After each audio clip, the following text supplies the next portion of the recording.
Good morning, good afternoon, good evening. Hello, hello. Let me know if you can see and hear me okay. Thank you for your patience with my flexible start time of 10-ish. 10-ish my time. So this is going to be a group energy healing where I am healing 121 people in 10 different countries. And the theme of this healing, as well as the next two, it's a triplet set of 3 healings, and the theme is enhance spiritual abilities, such as clairvoyance, intuition, telepathy, which is nonverbal hearing, sensing nonverbal communication, also called clairaudience, etc. And I would encourage you to not skip the intro if you tend to not like the talking part. I think this talking part is going to be very relevant and help you to have a realistic and well-informed sort of approach to enhancing your spiritual abilities. So I'm excited. Okay, thank God. I got a confirmation already. I would love some more if you don't mind other people to say that you can see and hear me. You could also say where you're viewing from. That's always fun, for me at least. Speaking of which, geeky stats, while I'm waiting for people to say they're here. The 120 people in 10 countries include 10 kids, ages 3 to 17, which is so wonderful. I don't think really the kids watch, but if one of the kids ever does watch, hey, you're awesome, you're so cool.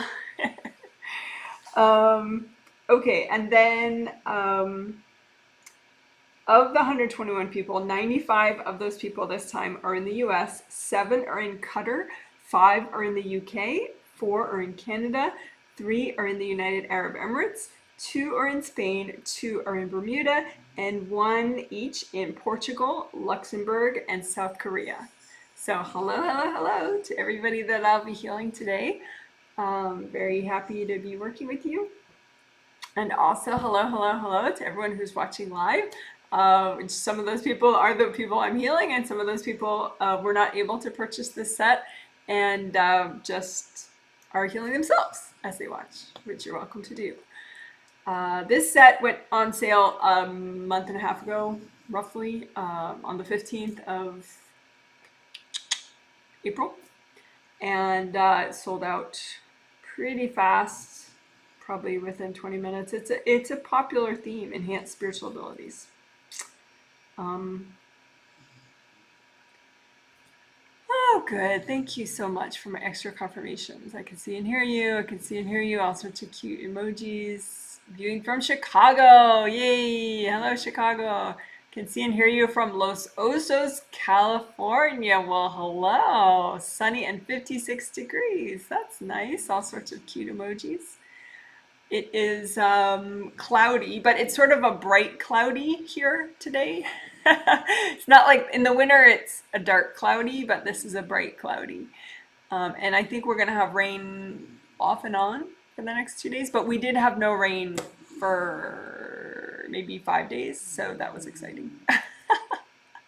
It's been a very, especially rainy spring for us. Hi from sunny Ottawa, Canada. Well, hello in Canada. Hey, Janet, I can see and hear you from Vegas in the United States, 90 degrees. Well, that's a little warm. That's pretty much near the max that we get. Oh, of course, we did have heat waves last year, like 2 different times where we went over 100, which is insane. Someone says, watching from Kentucky with their daughter. Hello, hello, hello. Oh, hello, hello. So, how nice. Hi, everybody. Okay, so now about that intro I was talking about. So, I generally say, although it surprises me that people seem to maybe not hear it or something, because people are like, well, how do I get better with my spiritual abilities? And, so forgive me if you know I'm repeating myself. The number one way to get better with your spiritual abilities in a way that's stable and practical and low stress is to work to get present in all your physical body chakras all the time, which takes time, but it's the best way to go, because then you're safer. You have the strongest boundaries. If you choose to become a pro reader healer, you're going to really need those strong boundaries, and you can't get them. You can't get the strong. You get the strongest boundaries by being as present as possible. You're in all your physical body chakras along your spine. So you're in all 7 chakras of your physical body spine all the time when you're awake, and you can work to be that way. And then it doesn't solve all problems in life, but you're at least, really rooted and ready. And then when you do the maintenance that you still need to do on your chakras, your aura, etc., you're much more effective, and you can do something in a minute that might have taken you 5 or 10 minutes in the past when you weren't as present. So it's a really good thing. And even I do teach, as most of you know, I teach pro level reading and healing. So what does that mean? That means you could learn all this stuff and become a pro reader healer and make a living at it, if you choose to. I mean, I'm not guaranteeing that, because it's challenging. You have to manifest that, and it takes a lot of work, but it is possible you would actually have the knowledge to, put that to work and make it happen. But you could also just do whatever career you feel like doing, or an unpaid career like caretaking as well, and just use those abilities to give yourself pro level healing every day of your life, which is an amazing advantage in life. And once you get in all your chakras and you get very present, you have good boundaries, you can also, if you choose to heal, like say your kids or something, you can do energy healing with your kids. Obviously you start slow, blah, blah, blah. So being present in all the chakras and all the healings that we do help with that. That's sort of the idea, that as people progress, they get more and more present in their physical body. So beyond that, there's sort of 2 other aspects. Boundaries are really important with psychic abilities. Some people don't really realize that, and they just think, oh, I'm an empath, or oh, I'm a this, or I'm a that, and it's sort of like it just happened to you, like a bird pooped on you and you're an empath now, It's like nothing you can do about it, and that's not really the perspective that I have. For me, you have abilities because you have chakras, and you unearth them by being more present and working your energy. And so you have the ability to have control over how you use your abilities. They don't just happen to you and you have no control over it. So you have the ability to have boundaries so that you're not flooded with information about everybody all the time, or you're not, in the case of like sort of victim-y empaths, they feel what everybody else is feeling all the time, and they don't understand that if they get present and they work on it, they could actually have control over that and not feel what everyone's feeling all the time. There are ways to sense that aren't, becoming what you're sensing. So like, for example, if I wanted to read, the emotional state of, my neighbor, I could view it as a movie clairvoyantly. I could intuit it with my 7th and 5th and just kind of know. I wouldn't ever have to connect to my neighbor. I certainly wouldn't have to feel what they're feeling, right? So you have control over that. You can be healthy and well and be separate and have your own inner climate that is completely separate from people around you. So ironically, part of enhancing your spiritual abilities is sensing less, right? You need less information, right? Because most people, they are sensing, but they're sensing way too much. And so it's all just a cacophony. I love that word, by the way. It's just a cacophony of, noise. They're sensing everybody's stress around them. They don't probably realize that. And so they're sensing everybody's stress and they just feel overwhelmed, or they're sensing this sort of ambient frustration in the world and they just feel frustrated and they don't really realize it's not even their energy. They are feeling what they're sensing. They're just kind of I don't know, like an open channel for whatever is around them.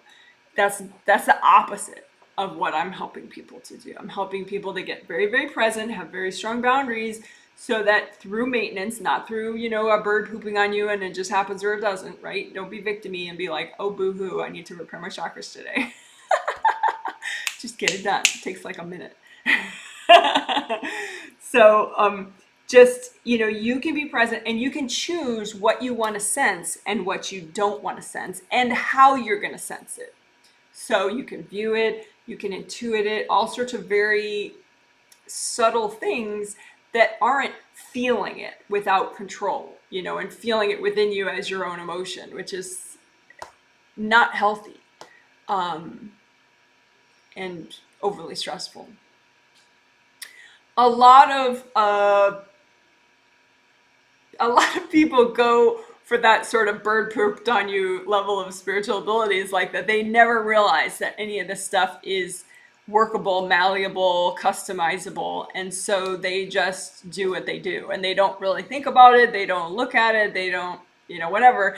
The problem with that is if what they're doing is unhealthy for them, like for example, maybe they're subconsciously creating energy cords to the people that they're reading and drawing in some of that person's energy so that they can feel it within themselves.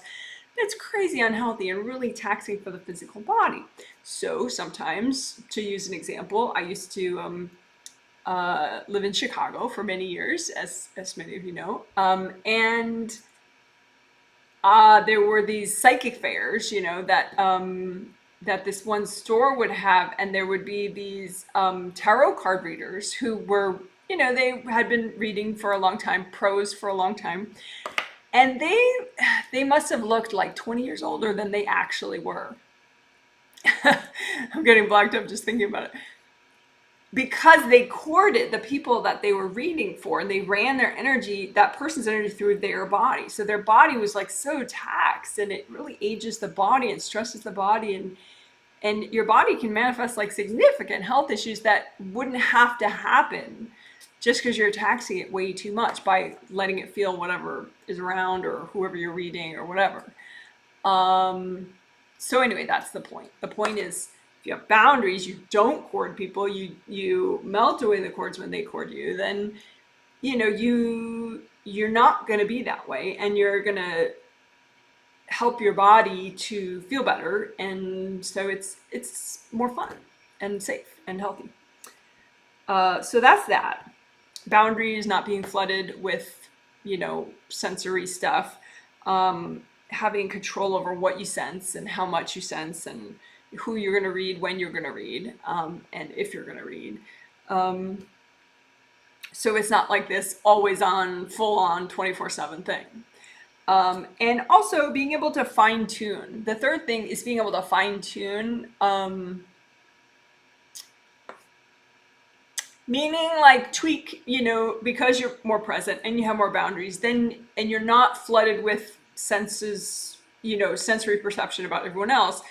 You have more leisure and focus to tweak your own energy system and enhance your abilities that way as well. So an example that I've found that is like probably so far the clearest example is chakra filaments. Chakra filaments are the cords between your physical body, 7 chakras along your physical body spine, and the astral body chakras along your astral body spine. So you have like 2 sets of 7 chakras. And if I had another AccuDoll, then one would be the physical body and one would be the astral body, but I only have one AccuDoll. But anyway, so that like she has a first chakra filament going from her astral body first chakra to her physical body first chakra. She has a chakra filament, a second chakra filament going from her second chakra to her second chakra, third chakra filament going from third to third, etc. Right? So you have these chakra filaments. You unblock them, you heal them, you melt away cords from other people there, you get them nice and flowing as much as they want to be, as much as they need to be. That does enhance spiritual abilities. You know, like clairvoyance, intuition, etc. Because I've discovered that, you know, reading people's surveys, people commenting like, oh, after this healing, my meditations have shifted in this way. And, you know, time and time again, not with everybody, but that's one where it's a clear, like, it's clear. The other stuff, you know, people are always, there are some people that their abilities are improving with every healing I do, basically. It's just that it tends to be because some technique we did in the healing got them way more present, you know. So for one person, it's we worked boundaries with mothers, you know, and so that is what got them way more present, and now they can see better, see energy better, clairvoyance. For another person, it's, you know, we cleared agreements with stand-in beings, and so they got rid of some major invasive beings that were around them, and now they're more present and their abilities are better. So it's different for different people sometimes. So what we're going to try to do, you know, the angels will be spontaneous with me and show me different techniques, and we'll do them. We'll try to find some that help with the largest amount of people possible, you know, so that you can kind of speed up because growth is progressive. So generally people don't have like night and day, like, oh, I wasn't clairvoyant and then now I am, you know, I wasn't seeing energy consciously, but now I am. It's incremental progress. So like you'll see all black and you won't be able to tell anything, and then you see all black but you can see shape, you know, and so that's workable. And then maybe it's not always all black, you can see like different colors, or you can intuit as you're seeing, so you know, like, oh, that blob is red, that blob is green, you know. Sometimes, you know, you see a blob and you use your intuition, or you see like cords, you know, and you know energy's coming towards you, and use your intuition to see, what is this, black or white energy coming towards me, you know. You use the abilities together. So especially clairvoyance is not typically what people think it is. Like, it's not like gorgeous like a picture, you know. A lot of times you might be seeing through different shades of black or gray, and you use your intuition as well. So you see the form and then you use your intuition to interpret and see, well, that's what this is, and that's what this is, and that's what this means. But anyway, that's pretty much what I wanted to say. So the main thing is to get as present as possible, because you don't want to, I don't want to be a part of helping people to just turn on abilities when they're not present and safe, because that's pretty much the definition of instability. You know, I mean, you would just get way more overwhelmed. It would make your life worse, not better. You know. So I don't want to have any part in helping someone to be like a victim-y psychic, you know, like a victim-y empath, like, oh, I feel everyone's energy, I can't do anything about it, it's just the way it is. You know, no. I mean, you can have that life, but I don't want to help you have that life, because that's really bad karma for me, right? I want to help you to be empowered and be able to fine-tune things and be really safe. Because if it doesn't help your quality of life, what's the point? So there's that. Okay, so that's what I wanted to say. I'm gonna catch up with the hellos. I think I got one or two more, and then we'll do our probably 2 or 3 minutes of quiet, and then I'll start the healing. And as usual, we'll do more of the fundamentals towards the start, and then we'll do more of the fine-tuning after that. But fundamentals like aura repair, grounding, unblocking, chakra repair, creative ring repair, 4 fundamentals that I'm reminding people about these days. So if you want to, you know, fast track like how little time you can meditate each day, you know, check your 4 fundamentals. Is your grounding wide and unblocked? Are your chakras damaged, in need of repair, including minor chakras like in your shoulders and arms and legs. So do you need chakra repair? And you know, it just takes a minute if you do. Aura repair, all your 17 auras, are there any rips? And you can repair those pretty easily. And then creative ring repair, because your creative rings are up here 1, 2, 3, and their location is so key that if they're broken or shattered at all, it makes it much more easy for people to cord you and then kind of wire you. Yeah. So it's very good to put that into your checklist. In the healing, we take longer than 4 or 5 minutes to do it. Partially because I'm healing 120 people for those things. But when you're healing yourself, you could get good enough to just freestyle it, and over time, and just within 5 minutes you could do all your basics. And then you have time, hopefully, to do some other fun stuff like check your legs and check the back of your aura, and check the aura flow around your tummy, whatever fine tuning you want to do. So, hope that makes sense. All right, so someone says sitting, having salad. You are at the table by a laptop. Yeah, I'm actually here in Olympia. I'm not in Canada, but interesting to know that you're watching me on a laptop. I'm watching myself on a laptop, actually. Alrighty.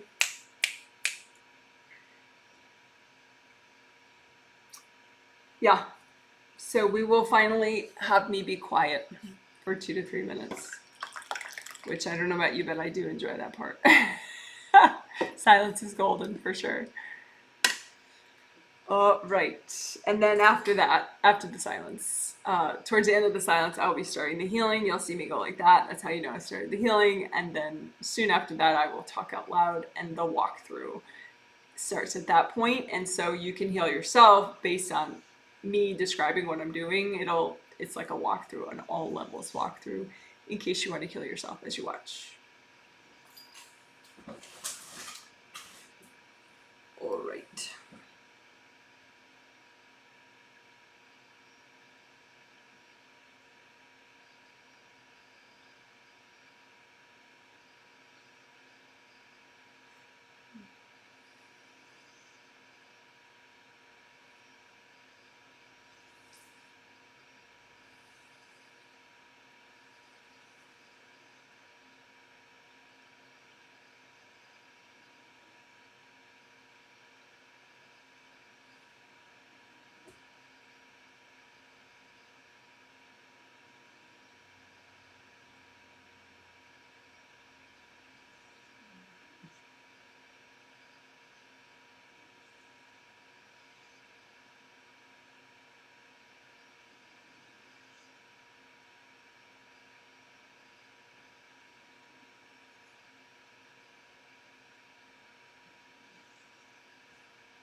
Okay, thanks for waiting. So when you heal yourself, you can use a copy out in front of you. That's what I'm doing. So you make a copy out in front of you with your intention, with your thought. You don't have to see energy yet, but you make a copy of yourself out in front of you in order to heal yourself. So imagine your physical body, your astral body, which is the energy body that's you, that the part that fits into your physical body when you're present. So you imagine those, your physical body, your astral body, and then your 17 auras around you, and then your connection to the core of the earth. And you don't have to imagine all of that at once, just imagine whatever part you're healing. And then as you heal the copy, you're healing yourself. And you use gold light generated by your hand chakras, the big hand chakra in the palm of each hand, as well as fingertip chakras, one in each fingertip. So those chakras have round openings. So you just let them relax and let those round openings open more. And then with your intention or your thought, you set the chakra itself, these hand and fingertip chakras, to a metallic gold color, so that as they spin, they generate metallic gold healing energy. If you were to set them to a different color, they would generate a different color of energy. But gold is good for healing, repairing, healing, letting go. So you're washing everything out with the gold light that you're generating with your hands. Let's do grounding.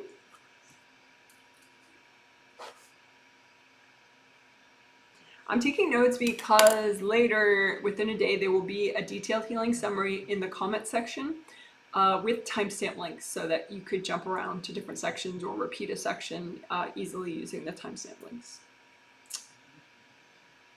Alrighty, so you imagine your grounding. Make your grounding, you could recreate your grounding, make it as wide as, say, the heel of the palm of your hand if you were to stretch out your arms. And make it that wide all the way down to the core of the earth. And make it go up high as your third chakra, which is where your sternum bone ends. That's your third chakra right there.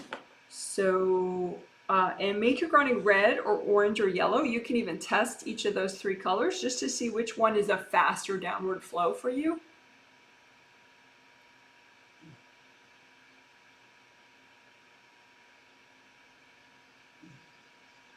But any of those three colors would be nice for your lower chakras and would be nice and effective for you as a grounding color. So then just wash out your grounding with gold light. You have a mini copy of it out in front of you so that you can comb through the entire length from up by your third chakra all the way down to the core of the earth. And you want to hunt for energy blocks and melt them away that are in your grounding.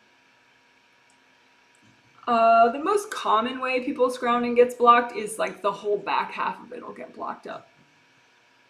Although there are all sorts of ways it can get blocked. You know, it could get blocked right in the core, center part, or on one side versus the other side.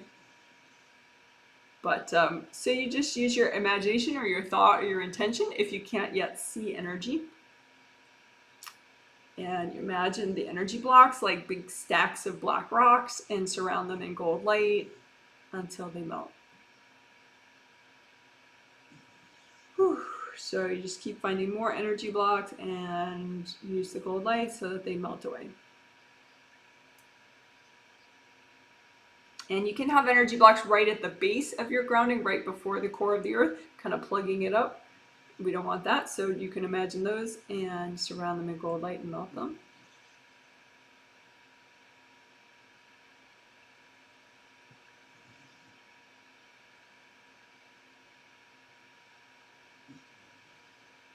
And you can have like a hard crustiness around the outer surface of your grounding, so you can imagine if you have any of that and melt it away with gold light.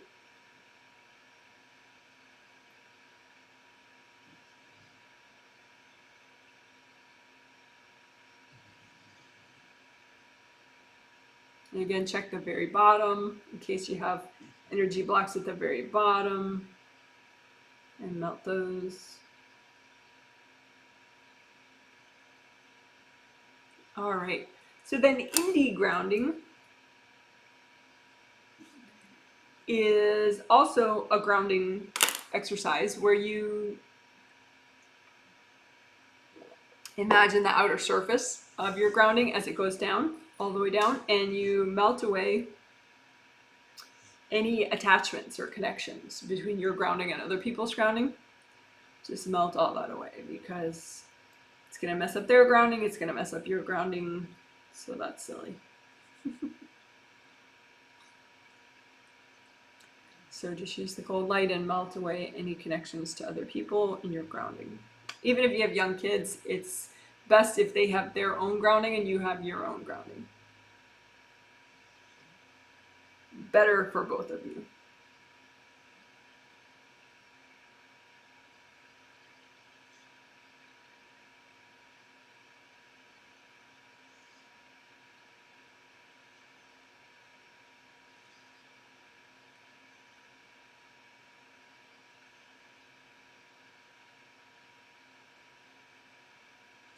Sometimes people get very externally focused, thinking about other people all the time, and that can be a time when people's grounding is like linked into like a million other people's grounding. So just try to hunt for that if that's happening to you, and just calm that down. Just wash everybody out of your grounding. Just calm yourself down. Because again, you can't have really healthy use of spiritual abilities if you're just overwhelmed with, and connected to everybody else and so externally focused on everyone else all the time. So just hunt for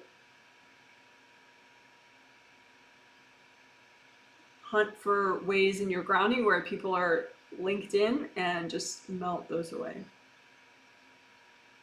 You can still be a thoughtful person, and be considerate and compassionate, but not be a big victim.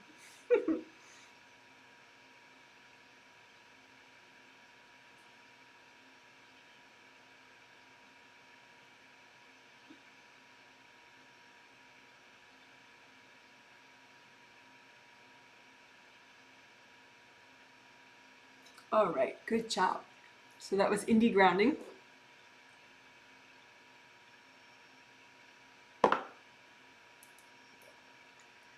So let's do aura repair of your 17 auras, which, you have 2 regular auras. You have the aura generated by your physical body, chakras along your spine, and that's your physical body aura. And then you have your astral body aura generated by your chakras along your astral body spine. And then you have 15 Wei Qi auras. And I'll type that out. Wei Qi, W-E-I-C-H-I, 2 words. Wei Qi, that's how I spell it.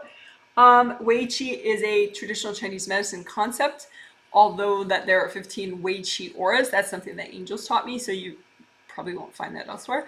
But anyway, they are protective force fields that really, really help you to have strong boundaries. And so if you're finding that you're very overwhelmed, you could have a lot of damage to your Wei Qi auras. If you take the time to repair them, it makes life far less overwhelming because they're like really strong buffers, bouncy and gold and awesome. Okay, so we're gonna repair all the auras at once, just to be time efficient. So you just imagine all your auras out in front of you. They're basically in the same place if you are reasonably present. If you're really not present, then your physical body aura will be in one place and the other 16 will be like up because your spirit is out of your body. But let's assume you're reasonably present. And we'll imagine them all in the same place. And just go ahead and wash them out with gold light. Get a sense of them, get a sense of the rips. Where are the rips? Are they in the top? Are they in the back? Are they in the front? Are they all of the above?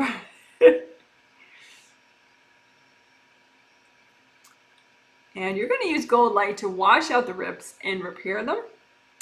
But again, to be time efficient, what I'm going to do and what you could do is use composite copy technique and just imagine one rip that represents all those rips that you need to repair, that are healthy and gentle to repair right now, and repair the composite copy, and that will repair all those rips in your 15 plus your 17 auras. All right, so you imagine one rip, it could look like a big valley, and you wash it out with gold light, get it really scrubbed out and clean.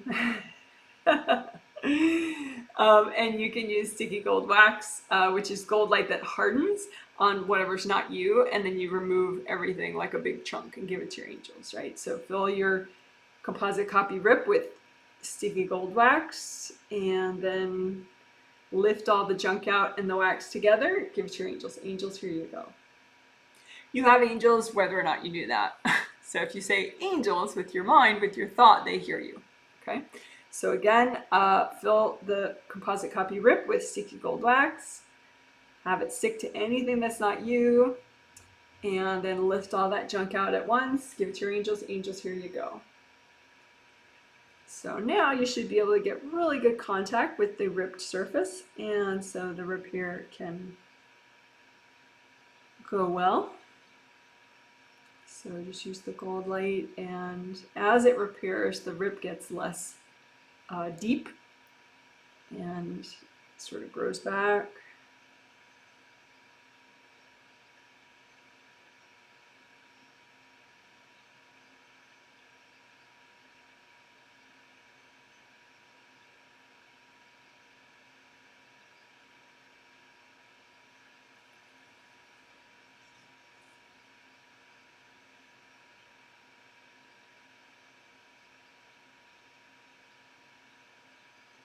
Okay, so that is aura repair, so that you repair the rips so they're not leaking energy.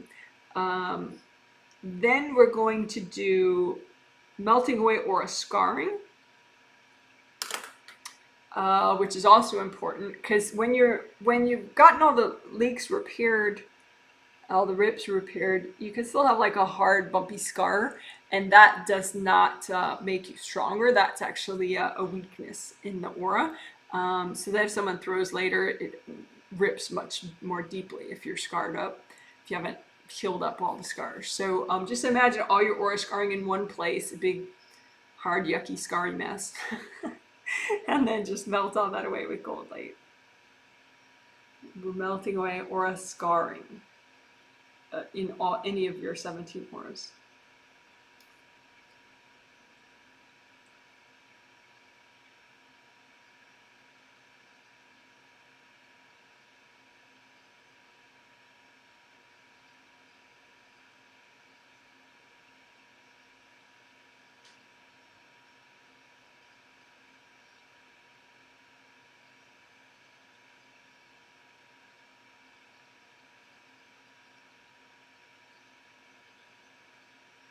All right, so that's nice. So that leaves that outer surface nice and bouncy and flowy. Like it has a surface tension and it's like a cohesion. So there is a strength to it, but it's very bouncy, which is better. It's stronger that way. Okay, so then you can have inner bruising. It can be in the 7th layer too, but it tends to be in multiple layers at once, generally in the 2 regular auras. And we don't want anything like that. So the bruising is like hard plates of energy. Say, Akudal, maybe, she had a headache before and then she healed up her aura, but now she still has some bruising in layers 1, 2, 3, like right by the side of her head. So it's like plates of hard energy in each of those aura layers. So we don't want that, right? And you can always intuitively check each aura layer to see if you have scarring. So we're just gonna, bruising. So just lump all your aura bruising into one spot and melt it away. So all the aura bruising from all your 17 auras.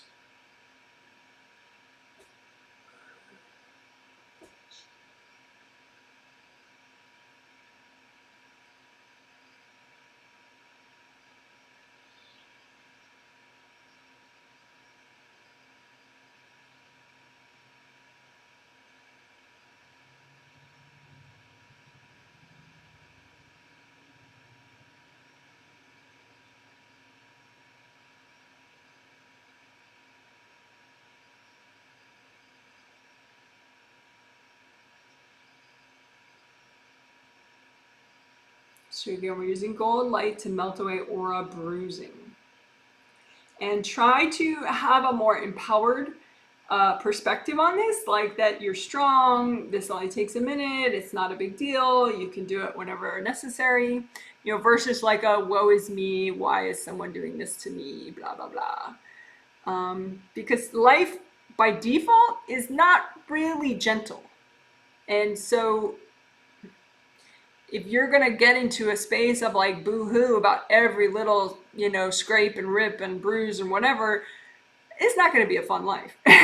So it's much better to just heal fast, move on, have a good day. You know, I mean, I know that, you know, life is challenging, but try to resonate in how strong you are and how good you can get at this stuff, because then, you know, you'll do it faster and you'll feel better faster. Okay, so we're melting aura bruising, and we're just, you know, you're just validating how strong and powerful you are.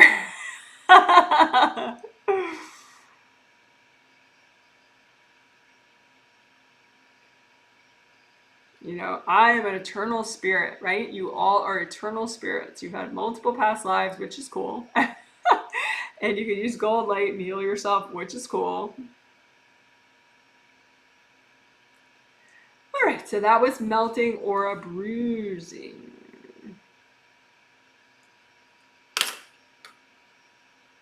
So you can just wash out, you know, with gold light, just use as much gold light through all these 17 auras of yours. And just any stuck energy, just wash it out.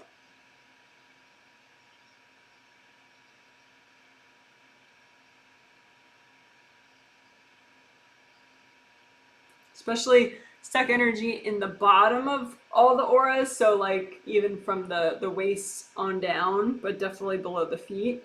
You don't want blockages there because it's gonna prevent you from releasing as much as possible. So for example, if you're experiencing grief, very important to have good downward flow and releasing. So then the grief flows out of you and you don't really feel it as much. It's not as painful as if you just get stuck and then it's very overwhelming, all the grief, blah, blah, blah. So you want really good flow in the bottom half of all your auras. So just unblock as much as you can with lots of gold light.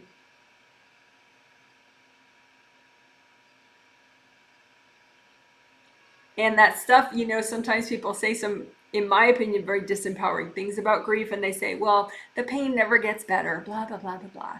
You know, and they think that's somehow like a nice thing to say to somebody. It doesn't have to be that way. You know, if you work on getting present, you know, you're not like totally popped out your whole life, then yes, grief can get better, pain can get better. Not necessarily like time heals all wounds, like just sit around and, you know, watch your calendar, you know, progress and you'll just get better. You know, you can optimize how fast you get better, how fast and how light it is to move through the grief by working your downward flow in the bottom half of all your auras and your grounding.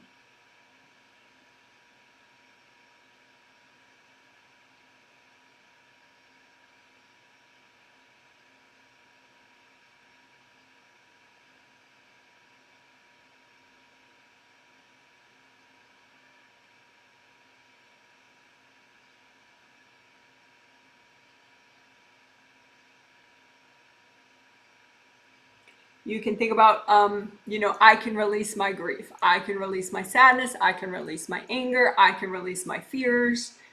You know, all those things. Because sometimes you just subconsciously, you're hanging on to stuff and you don't realize. So just remind yourself, you know, all the biggies, you know, grief, anger, sadness, fear. You know, just remind yourself, hey, I can release all this. It takes time, but the more you encourage yourself, that helps, that speeds it up.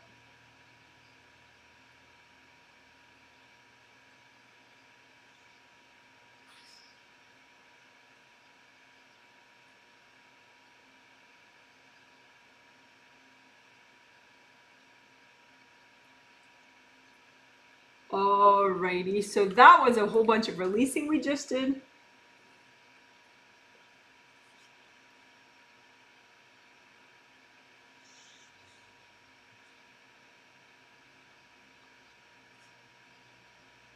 just because why not?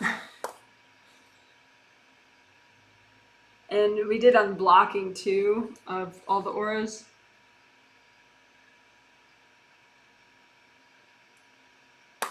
Sometimes we do sticky old wax to remove hard objects, but I think we did so much releasing, I think we're good. So let's just do a little extra repair at the edges of all those 17 auras, just to make sure there are no more leaks.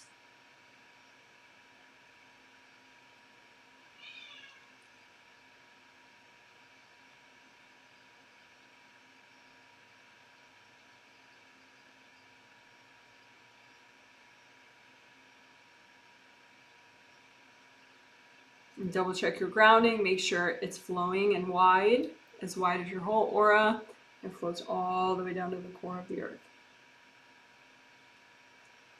All right, so that was sort of an aura festival. Started with aura repair, and then we melted aura scarring, melted aura bruising, then we did just a lot of unblocking and releasing of all sorts of stuff, and then we did a little extra repair at the end. So you get a nice bouncy surface tension at the edge of all your auras, which I also call an energy seal. Okay, let's do creative ring repair, and then we'll do chakra repair. So creative rings, right above in the first and second layers of the regular auras, that's where creative rings are. They're technically a part of your astral body. They come and go with you as a spirit. So like if you're asleep, there's no creative rings in bed with your body. They're off with you on the astral. They're a part of your astral body. But anyway, if you're reasonably present, they're right here, right above your physical head, right above your 7th chakra. 1, 2, 3. So you just imagine a copy of those creative rings out in front of you, 1, 2, 3, and you can make it a giant copy or a tiny copy, whatever suits you, whatever amuses you. And just go ahead and run gold light through your creative rings. First, you want to just sense, is there damage? Meaning, are there cracks? Are there breaks? Are big chunks missing? And the damage can be very subtle, like a bunch of cracks, or pretty extreme. So just use gold light and wash out the damaged areas so that they grow back and heal back.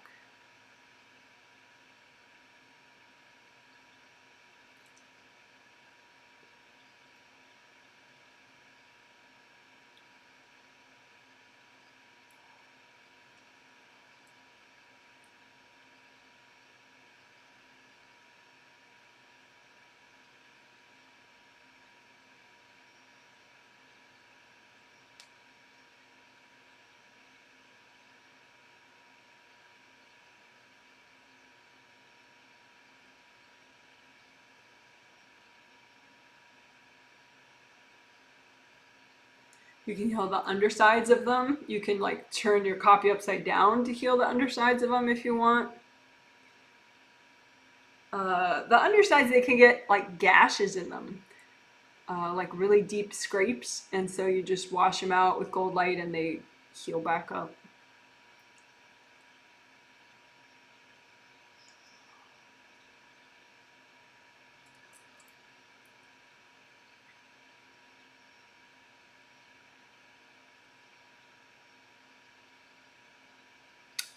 We could do like a collapsing gold nets around your creative rings to get rid of any invasive beings that may be there. Because if you had damage, then that means they're leaking energy, which does attract invasive people and invasive little spirits.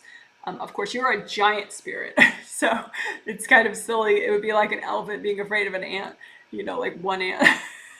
So don't be afraid, but you can get little like riffraff, around anywhere that you're leaking energy. So we could just use collapsing gold nets. And so that's just, you imagine a big cube of gold nets, and then you collapse it in and tangle up anything that's not you in and around your creative rings. So that could be invasive beings, also invasive people.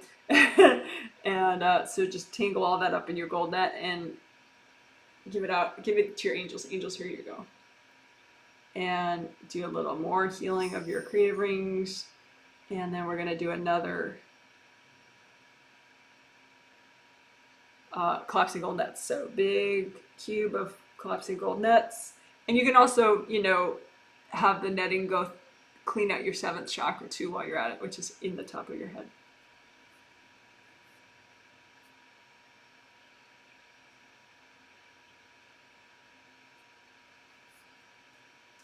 So big collapsing gold net, collapse up, have it tangle up anything that's not you around your creative rings. Angels, here you go.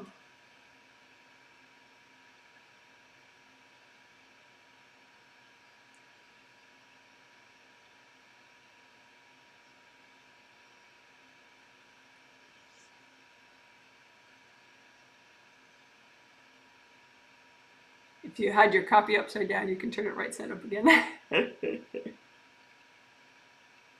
And definitely, you know, melt away cords. And you can also think about the flaps. In the chakra openings have flaps, but also creative rings have flaps. And how that looks is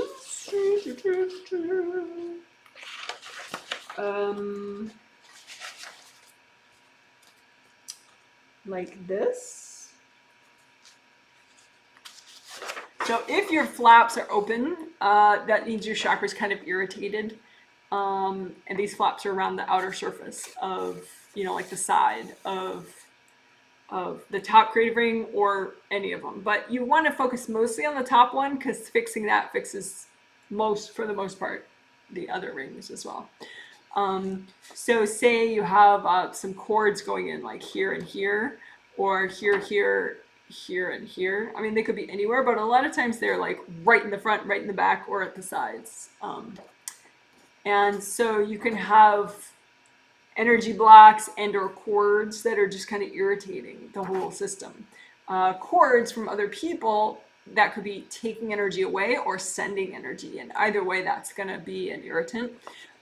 So the more you deal with that and remove all that, then the flaps, eventually they're flush with the ring again, which is good, so that your flaps like naturally close when you're not, you know, irritated.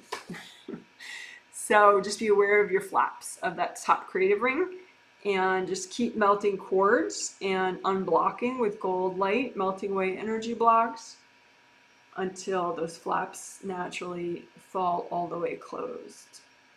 And they'll like get more closed and more closed and more closed, and then just keep clearing and melting until they're fully flush with the ring itself.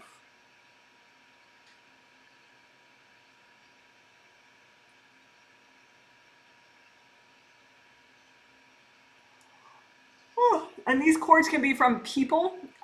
They can also be from little invasive spirits, like say way above you, just cording in. So you can just imagine any invasive spirits that are trying to mess with your creative rings, maybe from far away. And just say, angels, can you recycle any invasive beings messing with my creative rings?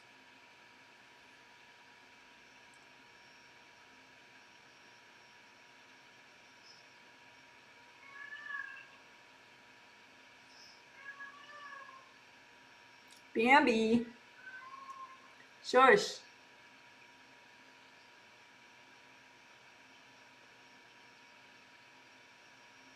So again, melt away cords and unblock. And you can work all 3 rings at once if you want to, that's fine. Lots of gold light.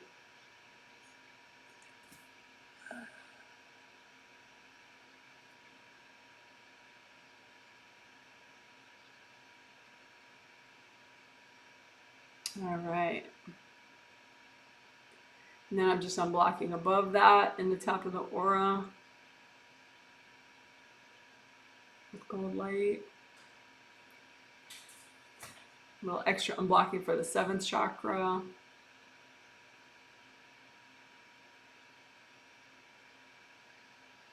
So 7th chakra is all the chakras, like it's a round open cylinder shape, right? The 7th chakra is kind of small in there, even though it's so powerful and important. But you know, the top of it is right in the top of your head, and you know it's not that big. But anyway, the bottom of it is in there, you know, beneath here, and it's oriented this way, your 7th chakra. So you can get energy blocks around, you can always get energy blocks, blocking the round openings, or clogging them up. And you don't want that, right? So you just imagine energy blocks at the bottom of your 7th chakra, a big stack of them, and just melt those with gold light. Imagine energy blocks at the top of your 7th chakra, a big stack of them, and melt that with gold light. Because, when you think about like, oh, people are courting my chakra, how is that even possible? I just meditated. How could that be? Well, people are courting energy blocks in the chakra or around the chakra, or they have some kind of a device that they're connecting to that is stuck in your chakra. So speaking of which, a device that I've become more aware of lately, I'm calling it an energy stealing device, and it's just like it's a device that sticks into those flap areas around round openings of chakras, and it kind of holds the door open a little, kind of like a door stopper or something, or like if you put your foot in a door, the door can't close right. And so it's like a hard object sort of device that just keeps some of those flaps a little bit open so that it's easy for someone to cord the device and then send energy into the chakra. So I call them energy stealing devices. And they're just like little grippy things around, hard little grippy things around the round openings of the chakra. So you can just lift them out, surround them with gold light, and lift out any energy stealing devices, around your 7th chakra. So like gripping here or gripping here. So you just surround them with gold light and lift out the energy stealing devices. Give them to your angels. Angels, here you go. Gold light, lift out the energy stealing devices. Angels, here you go. And that's specifically, we were doing that in your 7th chakra, but you can have those devices in any major chakra.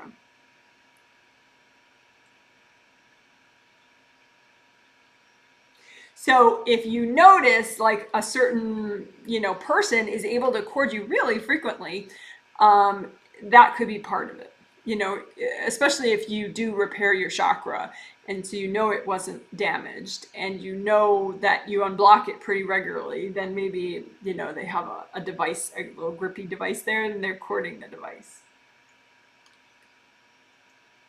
But again, try not to get victim-y about it. It's just life.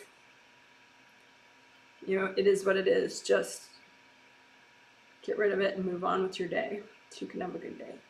All right, the point is to have a good life.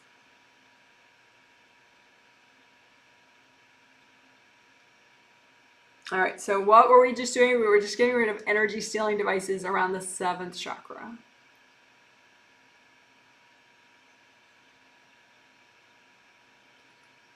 So we did creative ring repair, and then it sort of morphed into, okay, because then we did repair, and then we did collapsing gold nets for the creative rings and 7th chakra area. And then we did the energy removing, energy stealing devices. And we also did some unblocking. And that was for the 7th chakra specifically. So now, after we do repair of all chakras, we will remove energy. We will work to remove energy stealing devices around all your chakras. Although minor chakras, you probably don't have devices like that, but we could do it all at once anyway. So, okay, so we did creative rings. So your creative rings are pretty unblocked now with all that gold light that we use and pretty repaired, right? So then we can move on to your next, the 4th essential of the 4 things, right? Grounding, aura repair, creative ring repair, and chakra repair.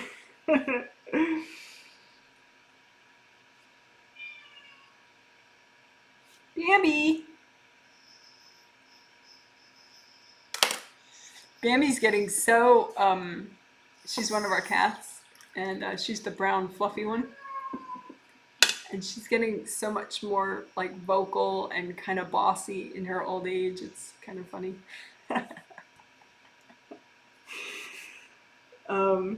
All right, so for chakra repair, we're going to use composite copy technique because you have so many chakras and so little time. You may as well repair them all at once. It's pretty effective.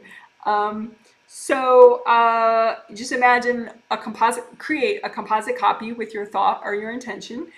So have it look like, the basic shape of a chakra, an open cylinder, right? So the cylinder part and then the two round openings. And you repair this and have it represent all your major and minor chakras in your body and your spirit. So that includes chakras in your shoulders and arms and legs and all the major 7 along your spine and little acupuncture chakras everywhere that are so important. So use the gold light and repair all those chakras.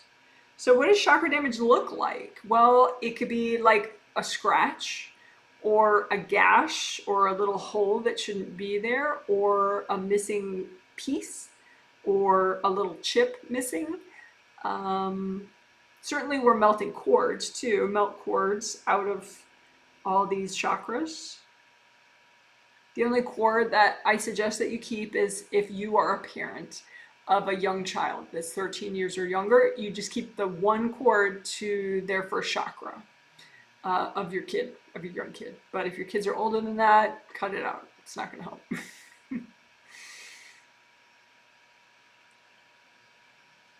So go ahead, use gold light, melt the cords, and repair all your major and minor chakras. You can use gold light inside the cylinder shape, around the round openings. Just saturate the whole thing with as much gold light as you can.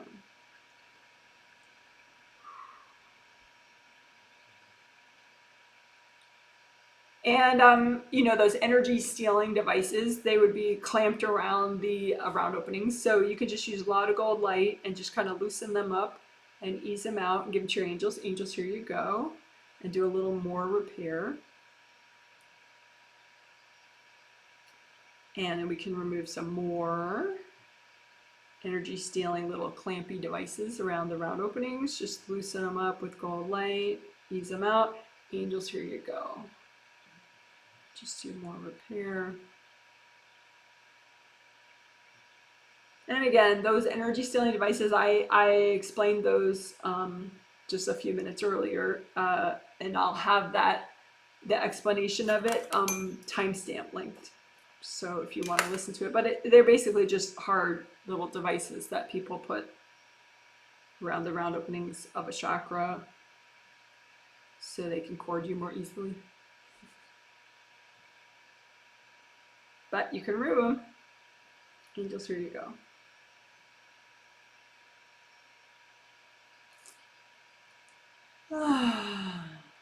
And you can imagine the energy blocks in and around all these chakras and just lift out the amount of energy blocks that are healthy and gentle to clear right now. Just lift those out and give them to your angels. Or if you're healing yourself, you can lift them out and blow them up. That's kind of fun too. But if you're healing someone else, do not blow up their stuff. Just hand it to the angels. Or melt with gold light. So lift out the energy blocks and melt them with gold light. Lift out the energy blocks, hand them to the angels.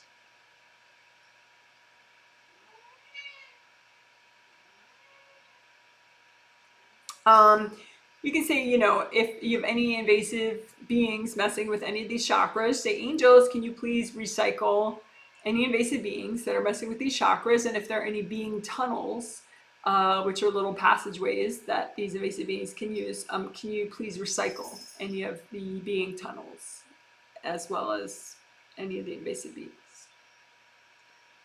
So you're asking your angels to do that. Here's our noisy girl. Hey, cranky lady, how are you?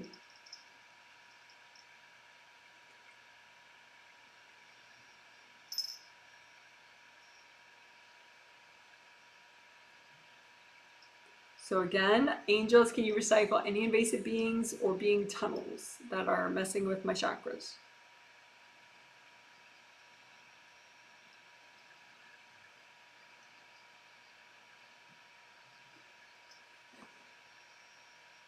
And the theme of this healing and the 3 healings that we're doing is enhance your spiritual abilities. So sometimes you just have a lot of energy blocks that are gumming up your chakras, and it's harder for you to use your abilities that come with the chakra. So just imagine any energy blocks or devices that are around these chakras that block you from healthy use of your abilities, and just lift all that junk out and hand it to your angels. Angels, here you go. So devices and energy blocks that are in the way of you using your abilities in a healthy way, just lift those out. Angels, here you go.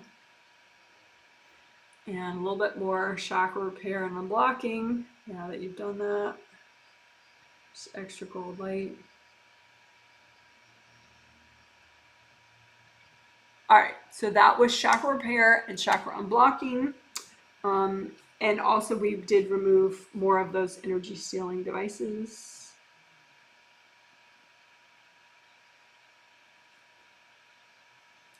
And unblocking for the theme. All right, good job, woo woo. So just check to see how, oh, let's redo your gold buffer zones. That just takes a second. I will link a reference video below. In the comment section below the summary, there will be optional video links, and there'll be a video gold buffer zones that you can watch if you want, so that you can learn how to make gold buffer zones. They help slow the rate of aura damage if you use them right. Alrighty.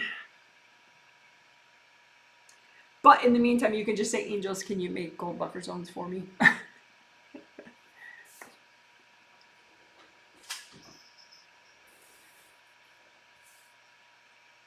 All right.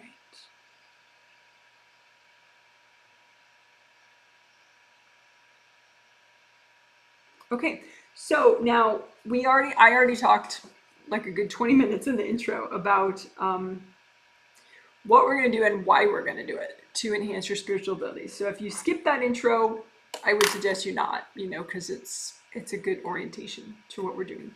But the second point I made of the 3 points was boundaries, because you don't want to be flooded with information or energy from other people.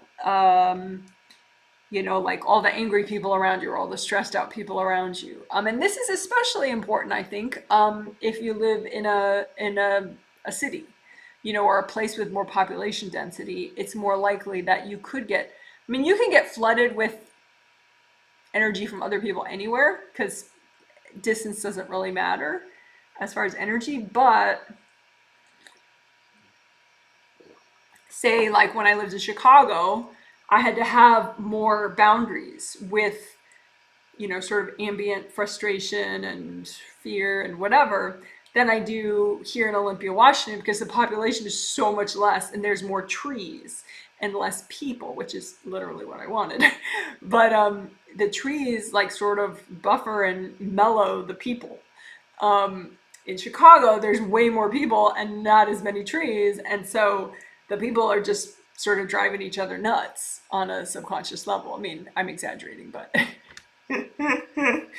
so they don't have the calming force of the good tree to people ratio. So, but it's totally doable. I lived in Chicago for a really long time. It is doable to get stronger boundaries, so that if you live in any major city, you can still have your inner peace and your inner calm, even though you're around a lot of not at all calm people. So that's what we're going to work right now, because the less that you have kind of flooding through you from other people, the more that you can choose what you want to sense. And so your abilities improve that way. So we're going to kind of help you be choosy and not just sort of be a flooding victim, where all the energy from other people just flow through you, and that's how you sense things. That's no fun. So just imagine a mini copy of you in front of you, little mini you. So say if your name is Susie, it's a little mini Susie, or a little mini Janet, or a little mini, whatever your name is. I don't want to say people's names. And then just be aware of the energy coming in. You know, how much are you sponging up from around you? And you don't even have to try sometimes. Sometimes people actually send it to you on purpose. Um, but, you know, it's all workable. We can still work it. So what happens is you tend to draw in that stuff or be more spongy. Energy blocks cause you to be more spongy. Also, if you're a kid, you're sort of by default very spongy. Um, but as an adult, the more blocked you are, the more spongy you are. So just wash through your energy and your grounding with gold light and wash out the energy blocks that are making you more of a sponge. That are weak, those energy blocks are weakening your boundaries with people sending energy to you, or just, you know, people around you freaking out. Just don't focus on them, focus on you, and just keep washing yourself out. So you can have calmness amidst other people, you know, not having calmness. So just wash out your space. You want to wash out any energy blocks that are causing you to be like a sponge. Sponging up other people's junk. And also sometimes people dump energy in your space. Well, that's pretty common. And so you may have a bunch of that. So as you sense your space, just go ahead and imagine the stuff that's been dumped in your space, either recently or a long time ago, and just melt it away, or you can just sort of bundle it all up and hand it to the angels. Angels, here you go. So bundle up all the dumped junk in your space. Angels, here you go. You want to do this, of course, at a healthy and gentle pace, but you can just set your intention that you want to be aware of what's healthy and gentle to remove. So then you're not tempted to do too much because you're only aware of what's good to do right now. So again, be aware of the dumped junk in your space from other people, and just bundle that all up in gold light and give it to your angels. Angels, here you go. And just wash through your space with gold light, so that you can be less and less of a sponge. You can have more control over what you sense and how you sense it. Because if you have boundaries and this stuff isn't coming in, then you get to use intuition or watch it like a movie with your clairvoyance. You don't have to be a flood victim. Now you could have invasive beings that are sending energy in at you. That's sort of a classic technique to overwhelm somebody.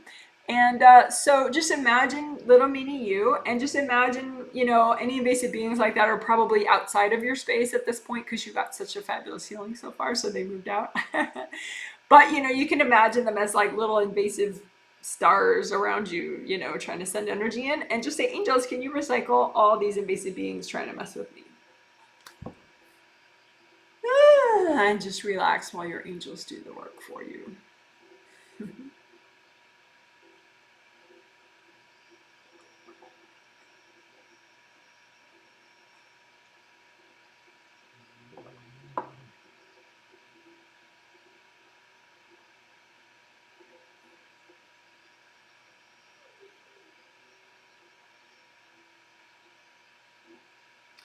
So again, wash through your space, your grounding, your body, your chakras.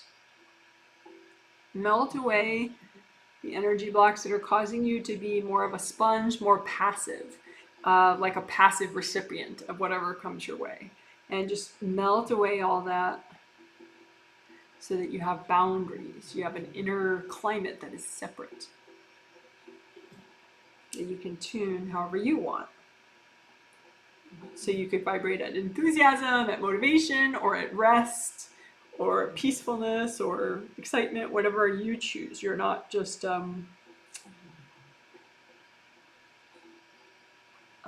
passive about it.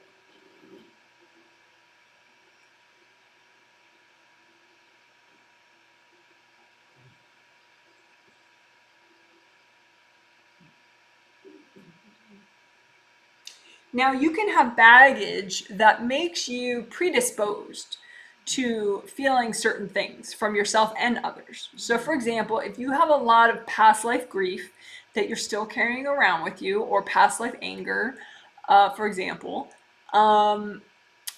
it makes you sort of predisposed to feeling that anger and also feeling the anger of others.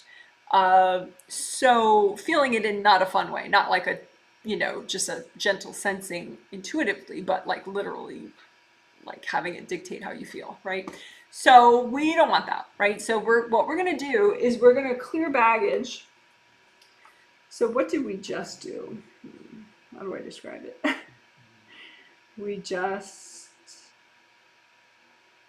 We cleared blocks that make you like a sponge. That makes you sponge up. And then we got rid of invasive beings.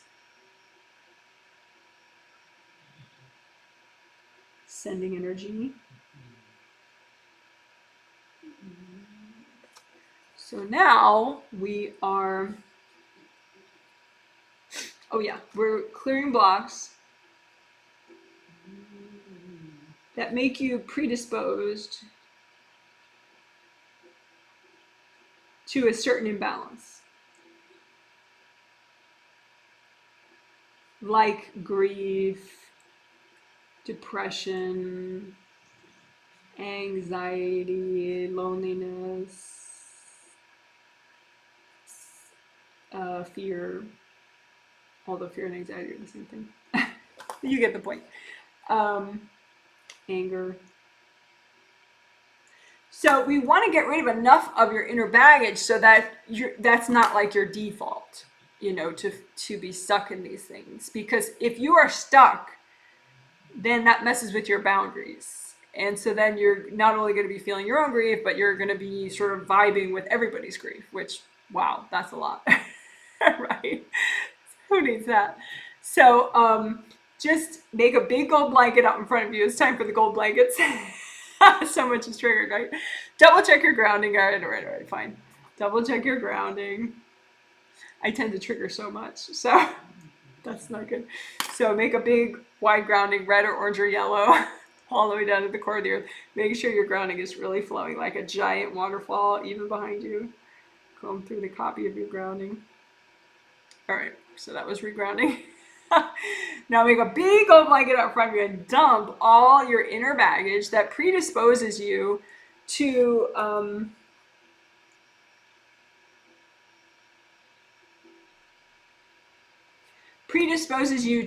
a certain type of imbalance, like anger, fear, sadness, grief, anxiety, whatever, depression. So just lump all that baggage on the blanket and say, angels, is it okay for me to clear all this? And your angels will remove stuff if you got a little too ambitious, but maybe you didn't, maybe it's fine. And just melt whatever's still on your blanket, or blow it up if you're healing yourself, right? So you could bring up red earth energy if you want, soak it all in red earth energy, gold light, melt any cords going into this giant pile of baggage. And just melt the baggage.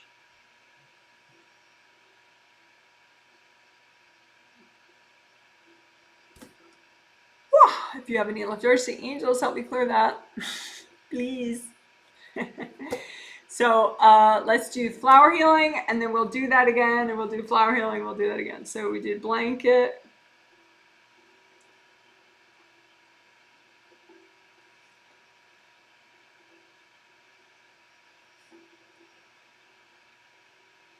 So now we'll do the flower, and then we'll do blanket again, and then we'll do flower healing again. Okay. So flower healing, right? So you create, you don't have to move your hands, but I love doing that. So create with your intention lots of energy healing flowers out in front of you, whatever you need to nourish and heal yourself after just having cleared all that baggage. So just make it out of universal healing energy. It'll be rainbow colors or gold or both, but you don't have to worry about the color. So angels, can you double check my flowers? These flowers are going to be for you. And then just give them to yourself. Okay, one more time. energy healing flowers that you need to restore and replenish after having cleared all that baggage. So make a whole bunch of energy healing flowers. Angels, can you double check my flowers? And give them to yourself. Deep breath, recenter in all your major limbs and joints and everything. All right. So now another big gold blanket out in front of you. Dump on it any inner baggage that's predisposing you to a certain type of emotion or imbalance, like fear, anxiety, whatever. And it could be too that it's like not even, it predisposes you to feeling other people's anxiety or predisposes you to feeling other people's anger. Whatever it is, it's inner baggage that makes you sort of default to unhealthy and not happy. So just heap all that inner baggage onto a blanket, gold blanket, and say, angels, can you double check all this and make sure it's good for me to clear right now? And then go ahead and, you can soak it all in red earth energy from the core of the earth. That helps you to start to separate from it. And then gold light, melt away the cords going into it from you and other people. So melt the cords, so it's just piles of baggage with no more cords. And then use gold light, gold fire, gold water, just melt it all away. Or if you're healing yourself, you could also blow it up.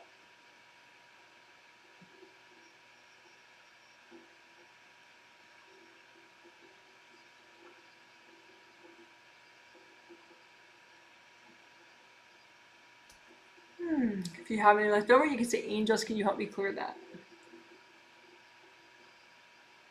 Okay, so more flower healing.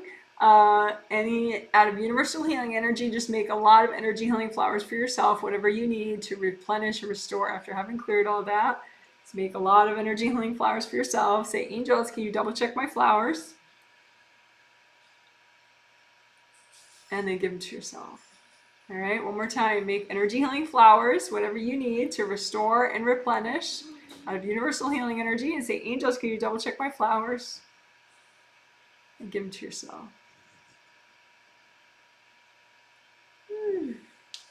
Okay, so I think that is really good. Good job, guys. Good job. So what was that? That was clearing blocks that predispose you to a certain imbalance.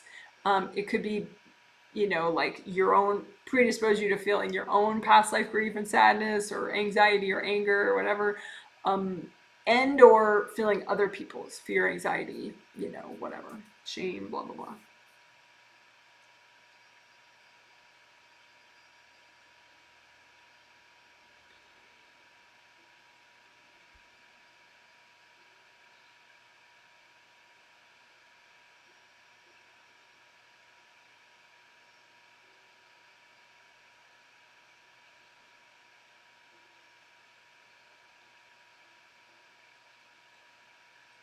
Okay, so another way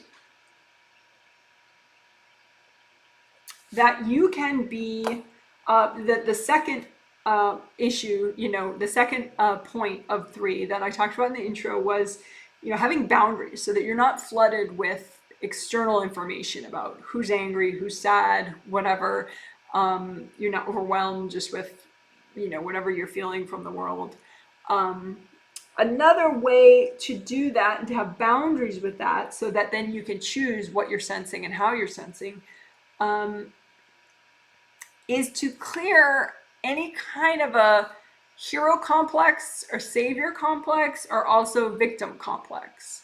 So these are ways that you could be stuck, even just a little 10% part of you could be stuck in, and it really gets in the way and tends to give you an imbalanced relationship with the world around you, the people around you.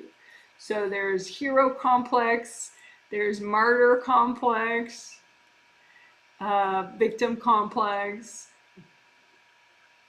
savior complex is kind of similar to the hero complex. So there's savior or hero or martyr or victim.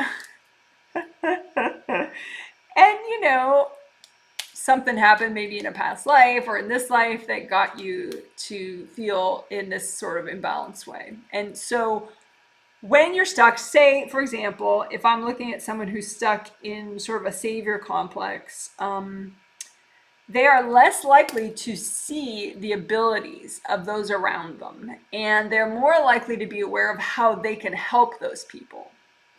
But their awareness of how those people could become stronger themselves and make different choices and empower themselves is turned off. So all they feel is what they could do for the people around them.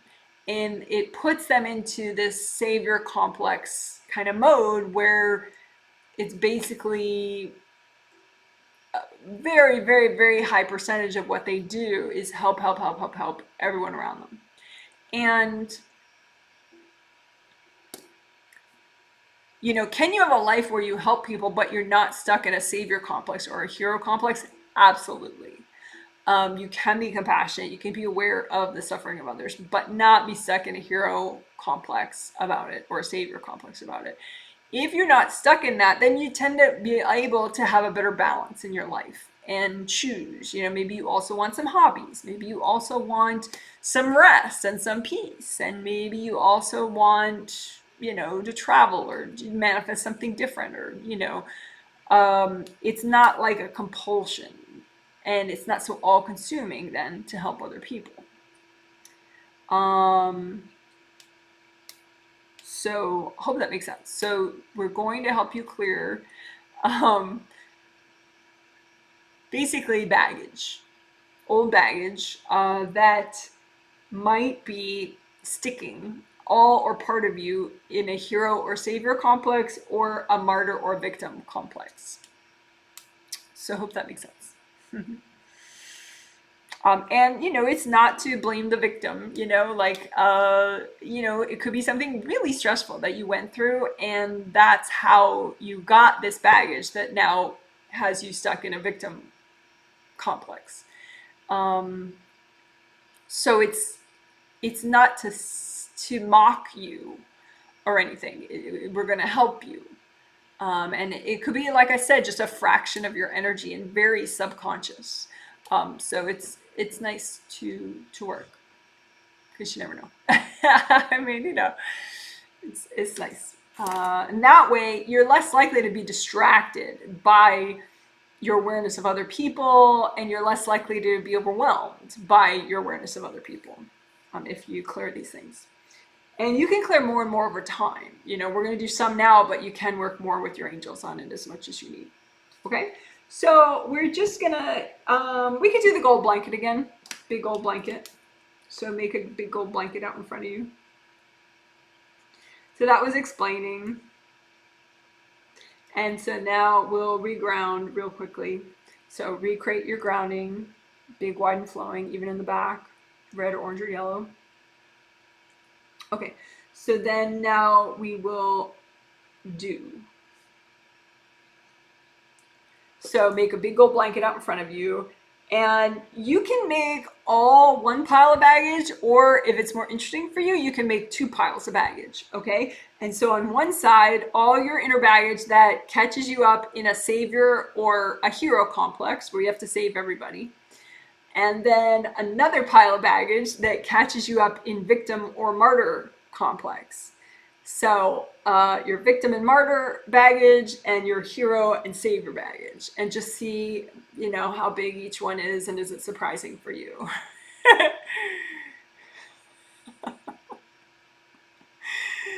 And you can blow them up. You can, bring up red earth energy, soak both piles. You can melt away the cords going into each pile. You can melt them with gold fire, gold water, gold light.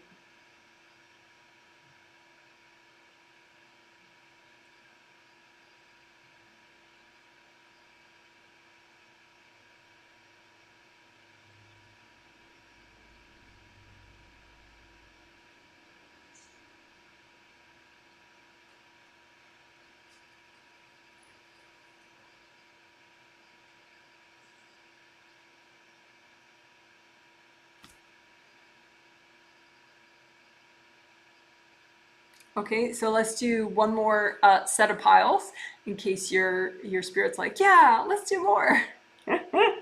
So make a big pile out in front of you for any savior or hero baggage that you have that gets you stuck in a savior or hero space with other people. And any inner baggage, make a separate pile if you want, or you can make all one pile if you want.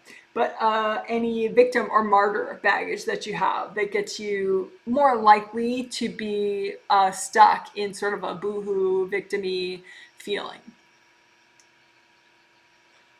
So you have your hero savior baggage and your victim-y martyr baggage that you're ready to clear. You could say angels. Is it okay? Can you check my piles? And then go ahead, soak each pile with red earth energy and gold light. Melt them away with gold light, gold fire, gold water. You can melt any cords going into the piles.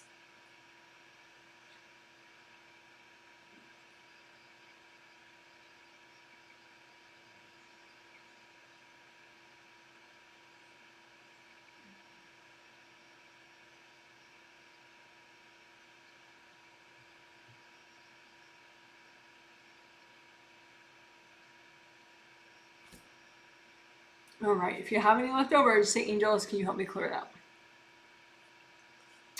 Because I will say too, to add to the context of why clearing that can really pay off, is because if you do get good at reading and healing, especially to a level that other people become aware of that, like that you're intuitive and you can read energy or you can heal, people can really try to make you into their savior or their hero, and try to get you to, be like on call for whenever they're upset or whenever they're freaking out or whenever they're, troubled in any way. And they can play some serious head games, trying to get you to have no boundaries at all and just give and fix them as your life's work.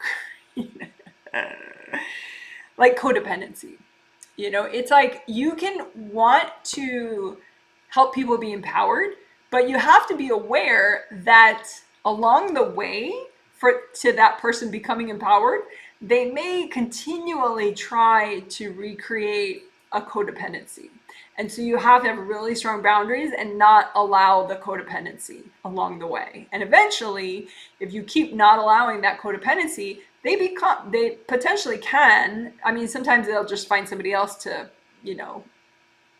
suck dry. But potentially, if part of them really does want that empowerment, then they keep learning and keep evolving, and they really do become very truly empowered in a much more whole way. But a lot of times there's part of somebody that wants empowerment, but then there's a big part of them subconscious that just wants, like a benevolent mommy to take care of them, and they sort of try to get adopted by you. And so you have to kind of watch for that, and not allow the codependency, so that eventually that person really does make it all the way to empowerment. So I hope that makes sense.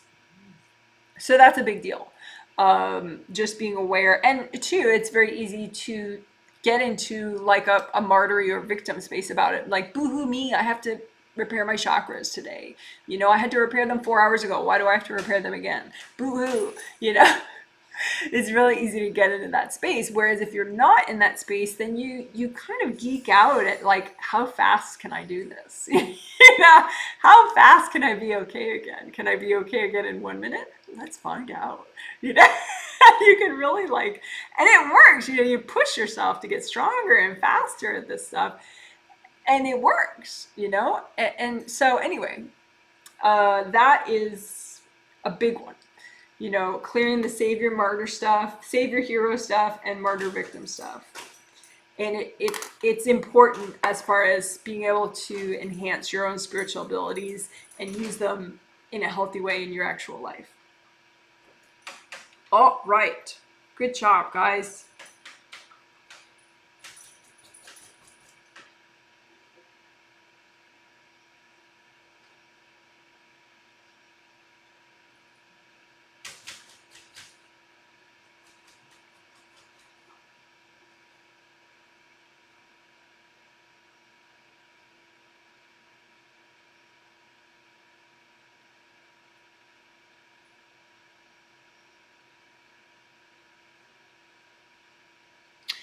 Okay, so the abilities that we're working on, I was just looking at a sample person, so thanks for your patience there with my silence.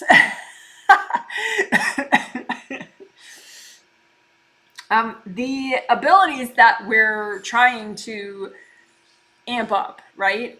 Intuition, clairvoyance, telepathy, which is nonverbal, hearing nonverbal communication. Not any nonverbal communication, but, you know, at will, when you would like communication from your angels, or if you want to hear communication between one person and another, because you're trying to read the dynamic there. And again, this is all doing it in a non-invasive way, a respectful way. So you're not courting people that you're reading. You're not courting people that you're healing. You are staying separate. So anyway, those are upper chakra abilities. You know, intuition is 7th and 5th to some extent, 7th and 5th. Clairvoyance is 6th. Clairaudience, hearing energy, telepathy, all the same thing. That's 5th, so 7, 6, and 5, right? All the other chakras have to be pretty nice and happy and flowing. Of course, you have to be there, but you know what those abilities we're talking about specifically are in chakras 7, 6, and 5. So let's especially unblock those chakras, but also those aura layers. People tend to forget that the aura layer is at least as important as the chakra itself. Because, you know, chakra, it's such a sexy word, like, oh, chakras, oh, you know. Aura layer, it just sounds like kind of clunky, and what's that, you know?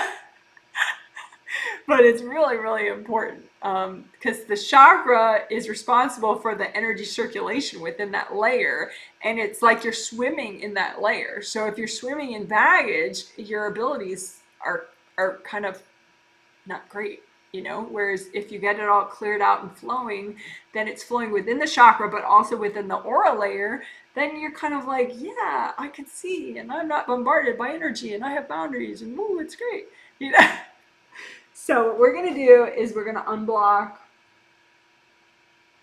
So that was explaining. And now we will do unblocking 7, 6, and 5 chakras, but also definitely aura layers. Okay. And then we may be done. We'll see. Okay, so 7, 6, and 5. Chakra 7 is oriented this way, and chakra 6 and 5 are oriented this way, with the round opening in the front and the back. Front and the back. So all 6, 5, 4, 3, 2, 1 are oriented that way, with round opening in the front and round opening in the back. Energy flows in the front and out the back. If you need like that sort of general information about how all the chakras work and the flow and the aura layers, I have a video set which will be linked below later, in the comment section below the summary, called 7 Chakras, Aura Layers, Flow. It's a 3-video set. You can watch it in like 28 minutes, the whole thing. Okay. So chakra 7, 6, and 5, right? So you make copies out in front of you, chakra 7, 6, and 5, astral and physical. You can imagine both your 7 chakras like fitting inside each other, both your 6 chakras fitting inside each other, 5th chakras fitting inside each other. So it looks like 3 chakras, but it's really 2 sets of 3 chakras, right? And then you have your 7th layer, your 6th layer, your 5th layer. They go all the way around you, even below your feet, right? So first we'll do the chakras themselves, and just use lots of gold light, and we want to unblock them extra to help with your use of conscious psychic abilities, safe and stable use of conscious psychic abilities. So just move out the blocks, and you can blow them up if you're healing yourself, or melt them with gold light, or hand them to your angels. So move out the energy blocks in the way of your stable, healthy, fun use of psychic abilities, and give those blocks to your angels. Move the blocks out of the way so that you can have healthy, safe, and fun use of your psychic abilities. Give those blocks to your angels. Now, for somebody who, like, their dad's getting the healing, you know, and he telepathically consents to the healing, you know, like, why does, you know, say he's like a grouchy dude and he's like 70, why does he need conscious use of psychic abilities? Well, in his case, maybe it's just intuition about, you know, like, it's not worth doing this project because I'll just get frustrated. So I'm going to do this project instead, which is more enjoyable. Maybe it's, his ability to hear his angels, and so he'll know when to take a nap or not.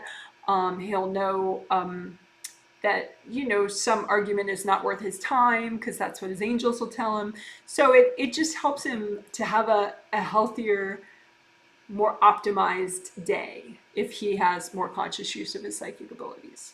So, he's not sitting down and repairing chakras consciously, but he's making decisions throughout the day and hearing his angels, hopefully more and more throughout the day. Okay. So chakra 7, 6, and 5, astral and physical. Move the energy blocks out of the way. Give them to your angels. And again, these are specific energy blocks that are in the way of your healthy, safe, and fun use of psychic abilities. So move the energy blocks out of the way, give them to your angels. Angels, here you go. Again, move out of the way any energy blocks in the way of your healthy, safe, and fun and stable use of psychic abilities. Move those blocks out of the way. Angels, here you go.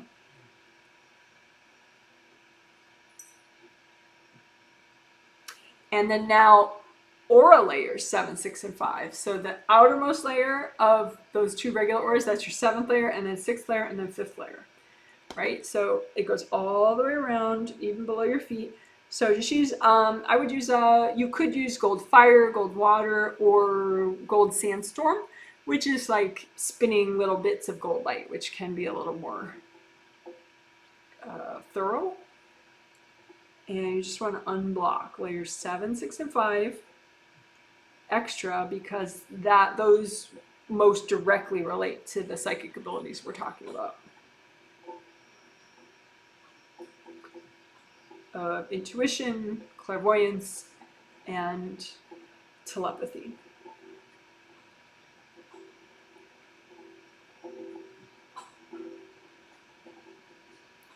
So we're unblocking layers 7, 6, and 5, especially at the very bottom and the very top.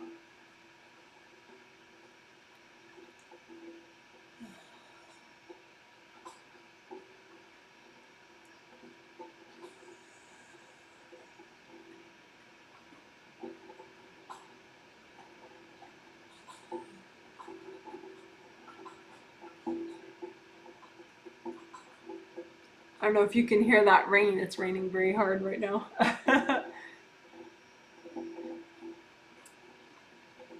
So we're unblocking layers 7, 6, and 5 extra so that you can improve your healthy, safe, and stable, and fun and practical use of your psychic abilities.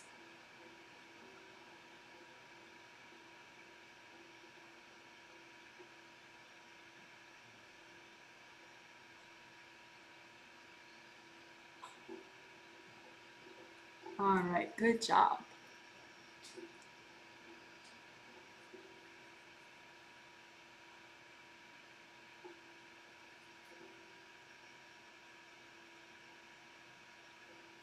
Okay, one more thing, at least, that I know we're going to do. It's fast.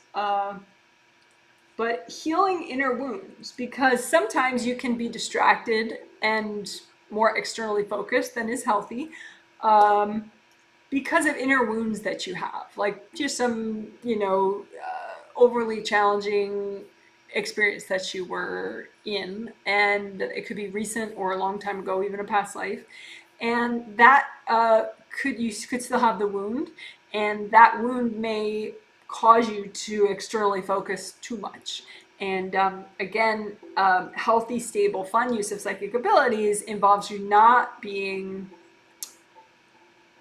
preoccupied with other people and being able to luxuriate on giving yourself pro-level healing and pro-level reading. You read your own issues, be able to help nurture yourself forward in life with your own abilities, right? But you can't do that if you're just so preoccupied with reading and healing everybody else, or just thinking about everybody else's problems. So just imagine out in front of you any inner wounds that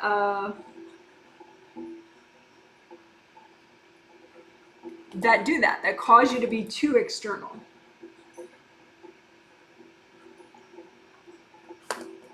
So imagine the wounds. You can imagine like slashes out in front of you, and just use gold light and wash them out with gold light, and they will heal up and dissolve.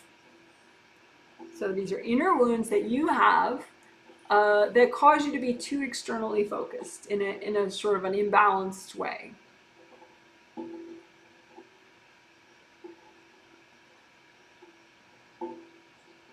So that your abilities can take on sort of like a paranoia where you're just sensing everybody else all the time, like in this sort of anxious, distracted way.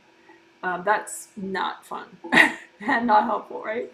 So just heal these inner wounds so that then you can just chill out and center, and you don't have to be on all the time as a psychic. You can just have your peace and quiet and calm inside, and choose when and how you want to use your abilities.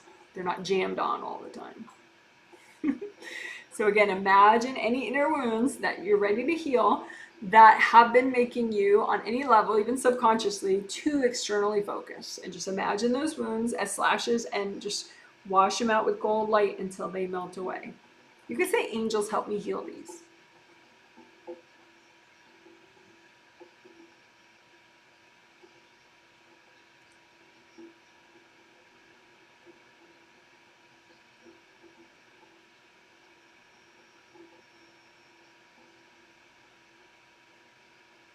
If you have any left over, just say, angels, help me heal these. All right. So let's do a tricolor soak, and then we'll do stebs, and then we're done. So tricolor soak is nice because it kind of flushes out and jumpstarts your grounding if it's clogged, and it's real easy, so simple. You can do it anytime, even kids do it. So I have a quick video, tricolor earth energy soak.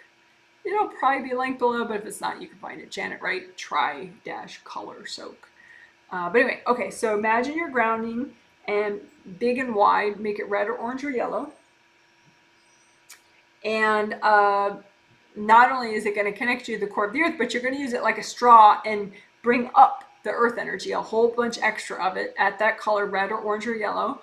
Bring it up, and fill up your whole aura, all your auras, your bodies, astral and physical, everything. Your aura layers, your body, your nose, your butt, your bones. Fill everything up with earth energy at that color, red or orange or yellow. And just soak in it and think about, it's okay to release, take a deep breath. It's okay to receive, it's okay to let go. And then you can bring that, you know what? Yeah, change it, make it red, make a red grounding, and bring up red earth energy all the way up. So you're soaking in red earth energy, because then we'll do each color one at a time. So, and then bring down the red earth energy, so it's at the level of the third chakra, and then change your grounding color so it's orange. And then bring up your orange earth energy. So all that earth energy is now orange, and bring it up, and soak everything in orange earth energy. And think about releasing, think about receiving, and you have all that orange earth energy. Now bring that down, and then change your grounding color or recreate it at a yellow. And then bring up a lot of extra earth energy at yellow, and up, and soak everything in yellow earth energy. So your bones, your muscles, your body, your chakras, everything. Your auras in the yellow earth energy. And now you could leave it up, and it's fine. You could change it. Sorry about that. You can change it to one of those three colors. If you prefer the orange or the red, you could change it back to whatever color. You could also just bring it back down to the level of regular grounding at as high as your third chakra. But I'll probably leave mine up because it's nice and soothing. So then stebs. So stebs is a nice thing to do at the end of a healing like this, where we were talking about a lot of triggering things, but you can really do it anytime. Also, another classic time that would be especially helpful is like before or after a therapy appointment. if you do psychotherapy, because that can dredge up a lot of big major energy blocks, and maybe some of them didn't finish clearing. So you want to finish clearing them so you don't feel weird for the next week. So just imagine energy blocks that are triggered right now in your space, that they would be in the front of your aura or above the top of your 7th layer. But just imagine them out in front of you like bricks or rocks or sticks or whatever. So these are all energy blocks that are triggered right now in your energy field, and just soak them in red earth energy and wash them out in gold light, melt any cords going into them, because they're probably still triggered because somebody's cording them. So you want to just melt those cords with gold light. Don't worry about who's cording them. Just melt the cords with gold light and melt the energy blocks, or blow them up if you're healing yourself.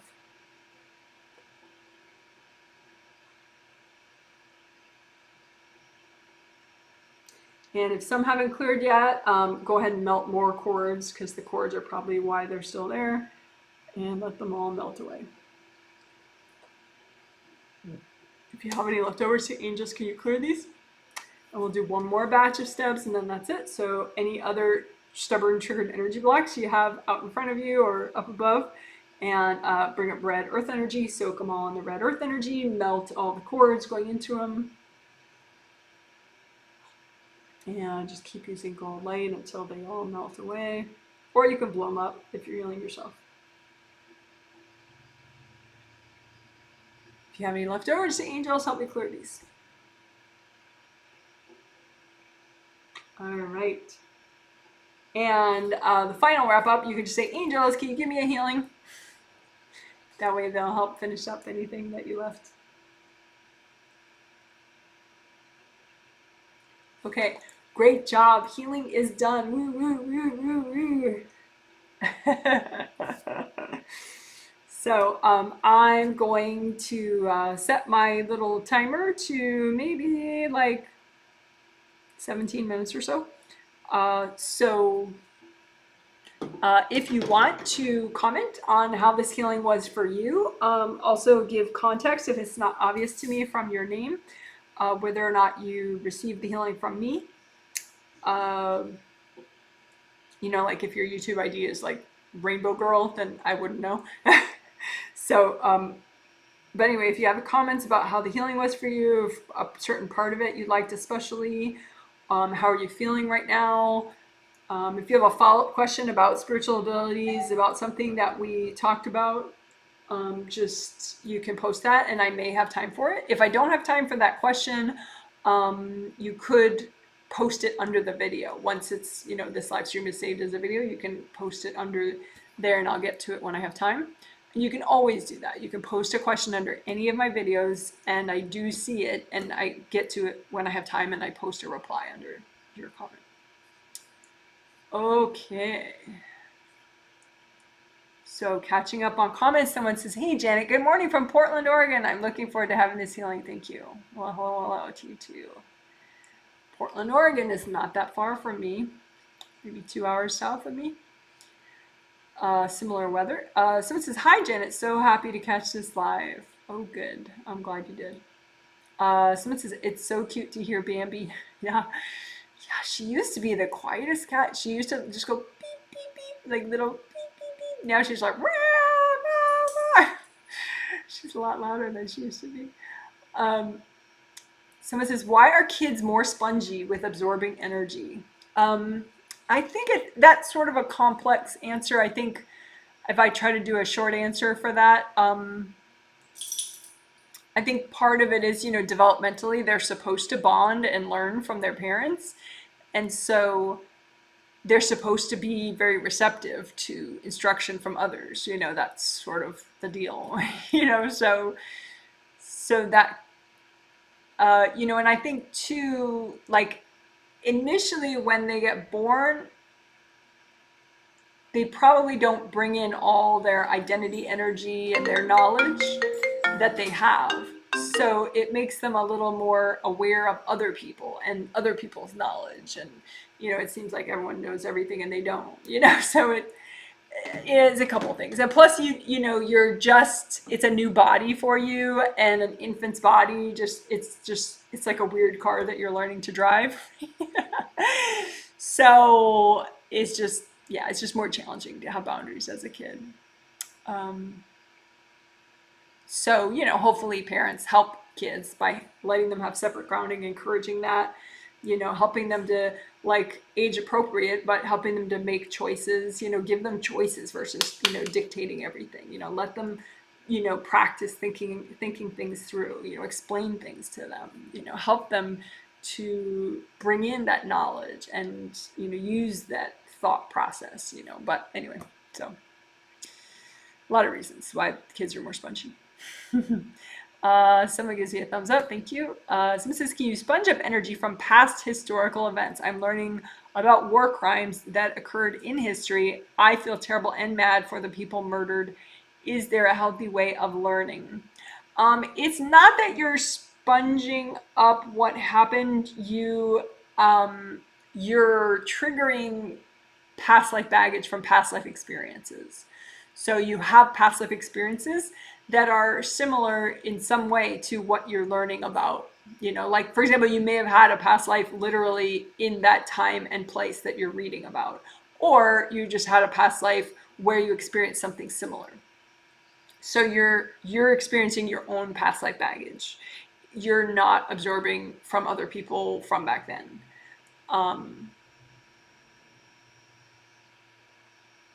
Yeah. So it's just your baggage that you're feeling. So you can clear it. Clearing baggage, and also, which is energy blocks, and then, through like blanket exercise, and also heal inner wounds, which we did at the end of this healing. So yeah, it's just your own stuff from your own past lives that is similar to what you're learning about. Someone can see lots of emojis. I'm assuming they liked the healing a lot. Thank you so much. So this is great timing on this theme. I've started a new job and boundary issues have been troubling since I'm the new guy and everyone is curious, etc. It's much harder work too, but it's helping me grow. Well, good. I'm glad the theme is very timely. Someone says, aha, the energy stealing device. I meditate twice a day, going through basics rigorously, and still at the end I find myself messed up. Now I see how my mom finds her way in, hee hee. Yeah. That's a tricky little thing, those things. You like grip on to the round openings. And it's just like a hard little device, like it's to me it sort of looks like cast iron metal, and it'll either be like just those 4 points, like the the very top, very bottom, like the very front, very back, very sides, just the 4 connection points, or it can be connecting in all the flaps, so it's like a whole multi-prong thing. But yeah, you just melt it off, give it to your angels. But you could have a bunch from like even just one person, so you just keep melting them over time, and it doesn't like 100% solve everything and make you totally not portable, but it helps, cuts down on the dramas. So it says, thanks so much, Jana. I love clearing the savior martyr stuff. I think those are issues for me. I think it's issues for a lot of people subconsciously. So I'm glad you're open to it. I still feel a bit anxious since yesterday. I think it's my mom attacking still. I heal and repair after she attacks, but maybe I'm not doing enough. I'll get so anxious that I shake. Yeah, if you shake, you've missed chakra damage. You wouldn't be shaking if, yeah, energy wouldn't affect you that much if you didn't have chakra damage. Probably also significant Wei Qi aura damage. Because I'm assuming you're checking for regular aura damage, but you're probably missing the Wei Qi aura damage and you're missing chakra damage. And that's why it's affecting you to the point where you're actually shaking. So just a heads up with that. So it's all fixable. It's just, you have to learn like, oh, I'm shaking. That way, that means that several of my Wei Qi auras are completely blown up right in that area. And, like for example, shaking is probably for chakra and Kundalini chakra maybe damaged. And maybe like the whole front of a couple Wei Qi auras are scooped out, or the whole back of a couple Wei Qi auras are scooped out, or both. So you just, repair, maybe some invasive beings are hanging out, just clogging the space up. So say angels, can you recycle any invasive beings in the area? and then just, you know, gold fire and just melt them all so they heal back. Gold fire, melt them all, and then chakra repair, chakra repair. You know, you can repair all your chakras at once, but especially first and chakra and kundalini chakra would probably be most responsible for the shakiness. Hope that helps. So I mean, you know, the upside is your mom is motivating you to become really good at self-healing.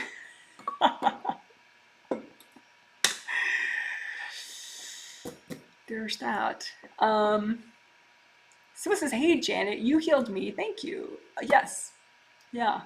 I feel more calm and together. Oh, good. Felt like I was stuck in a bad radio signal this past week. Am I improving my communication telepathy with my angels?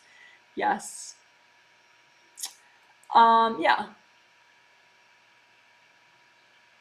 I think sometimes you repeat things a little bit too much to your angels because you're not getting the answer. So you ask the same thing to your angels like 10 times. Whereas like they hear you the first time. I think the thing is you're blocked in a certain way that, you know, you can hear certain answers, but other answers you can't hear because you're too triggered about the question and the answer. And so energy blocks trigger, and that, you know, muffles your sound. So it's like you can't hear what they're saying because the energy blocks are like blocking you. So you can just, you know, if you probably have an idea of what questions you keep asking over and over and what ones you're fine with. So just unblock extra around those questions that you can't seem to hear your angels about, so that then the earmuffs come off and you can hear more clearly. The more centered you are, the more present you are, the better you can hear your angels. So it could be, it looks like it's topic specific, you know, like one or two sort of hot topics that are very triggering, more triggering for you. So just unblock more so that you can be more present as you ask the question and as you listen for the answer. So I hope that makes sense. Someone says, thank you for the healing, Janet. I really like the clearing of savior and victim energy blocks. Oh, good. Going to do those a lot more. Yes, I think I should too. How did, and you're mentioning your loved ones, how did they do today with the healing?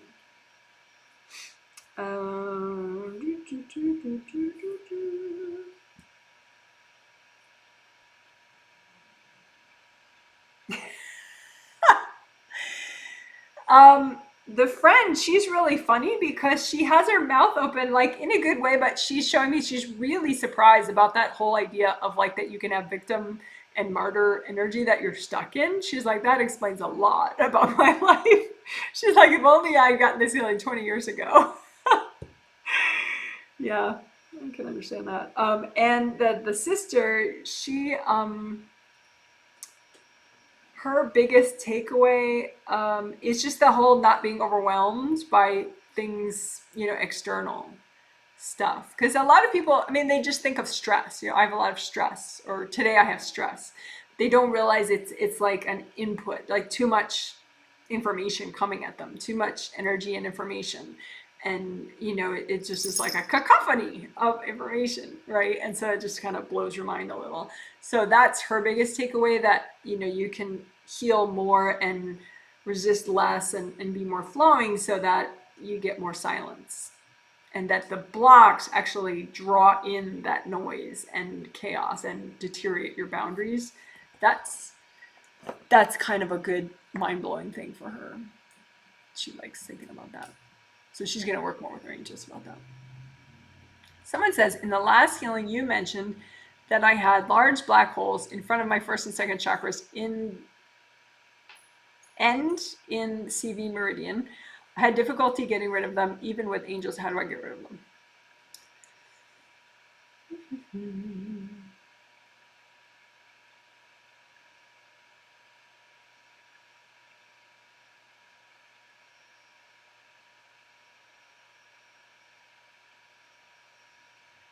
I think your second layer right now looks pretty good in front. Your first layer, it just seems like some beings that are like, you know, sort of moving black focused sort of blobs, you know? So it's just a bunch of beings. I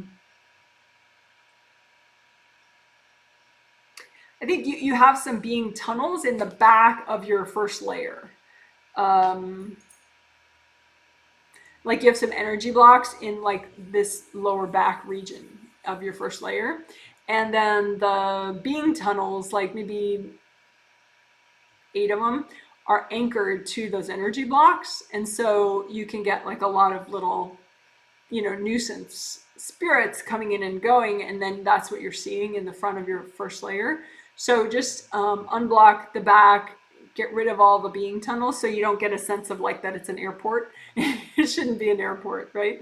So it's just a closed system, a closed first layer for your courage and your abundance. Bambi is rubbing herself on my laptop, so she's shaking the camera shake.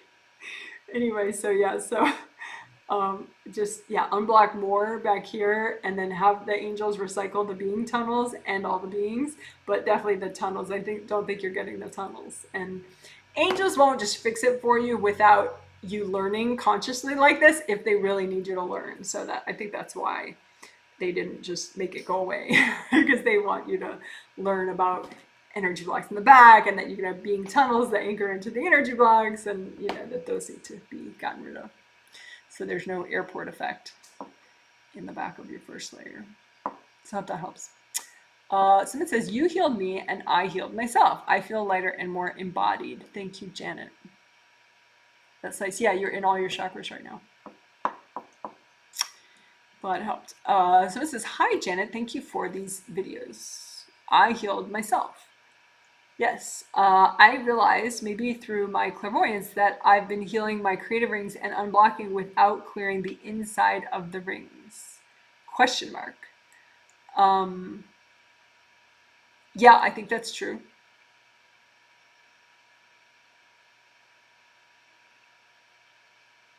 Are they a tube? No, but you can have a tube in there. Like people, I mean, I think you have a tube, but it's not supposed to be there. It's just supposed to be rings, 3 rings, but you can have like a funnel stuck in there from somebody that it makes it easier for them to kind of short circuit the whole system and dump a bunch of energy in there. So yeah, if you have a tube, remove it. Hand it to your angels. It's not supposed to be there. It's just supposed to be 3 rings that you can get all the way around very nicely. There shouldn't be a cylinder effect within your creative rings.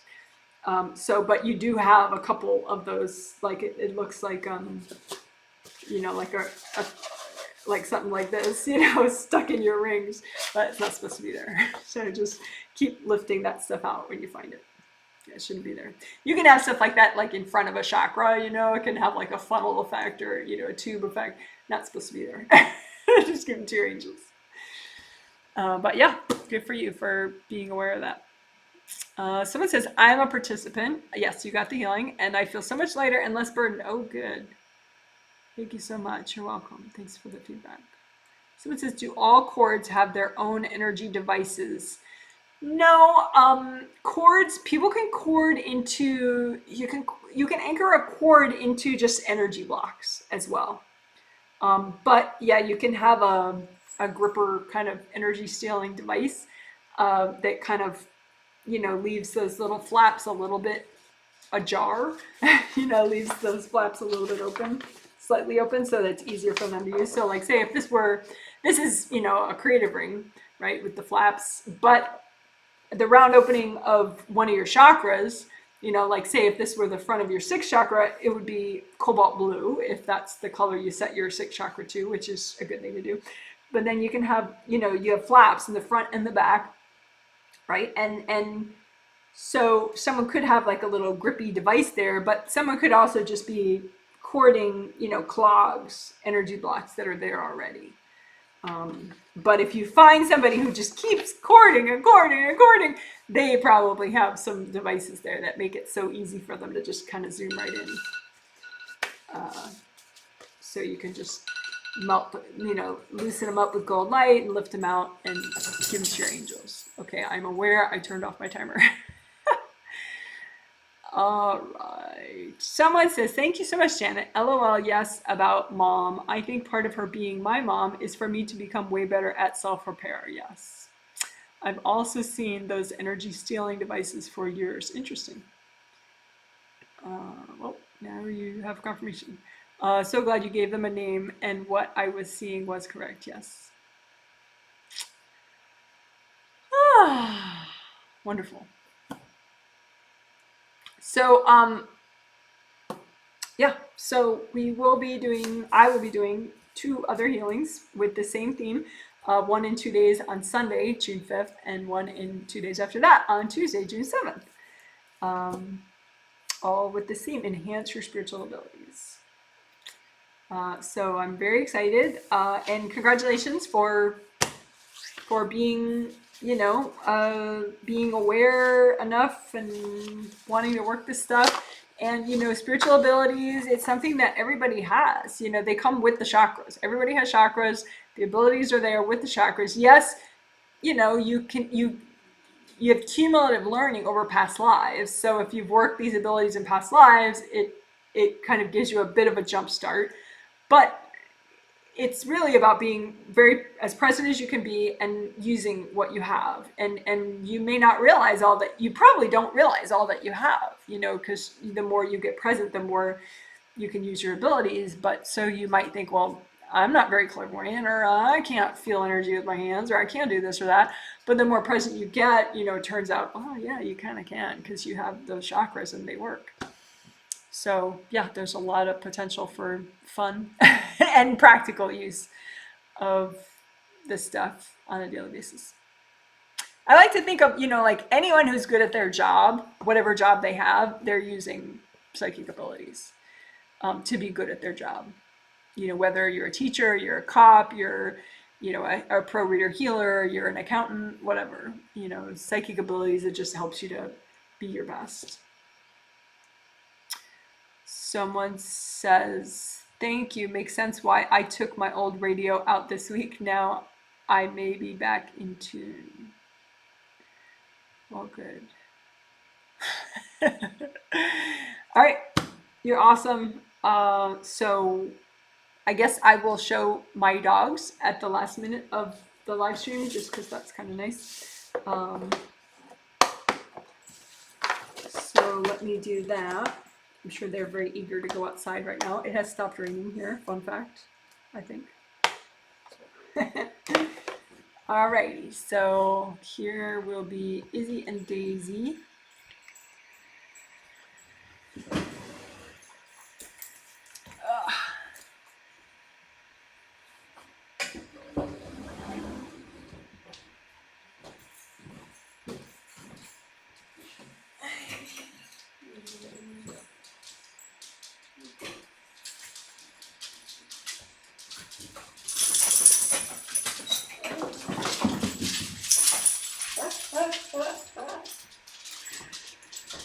Alrighty, so that's my girl Daisy right there.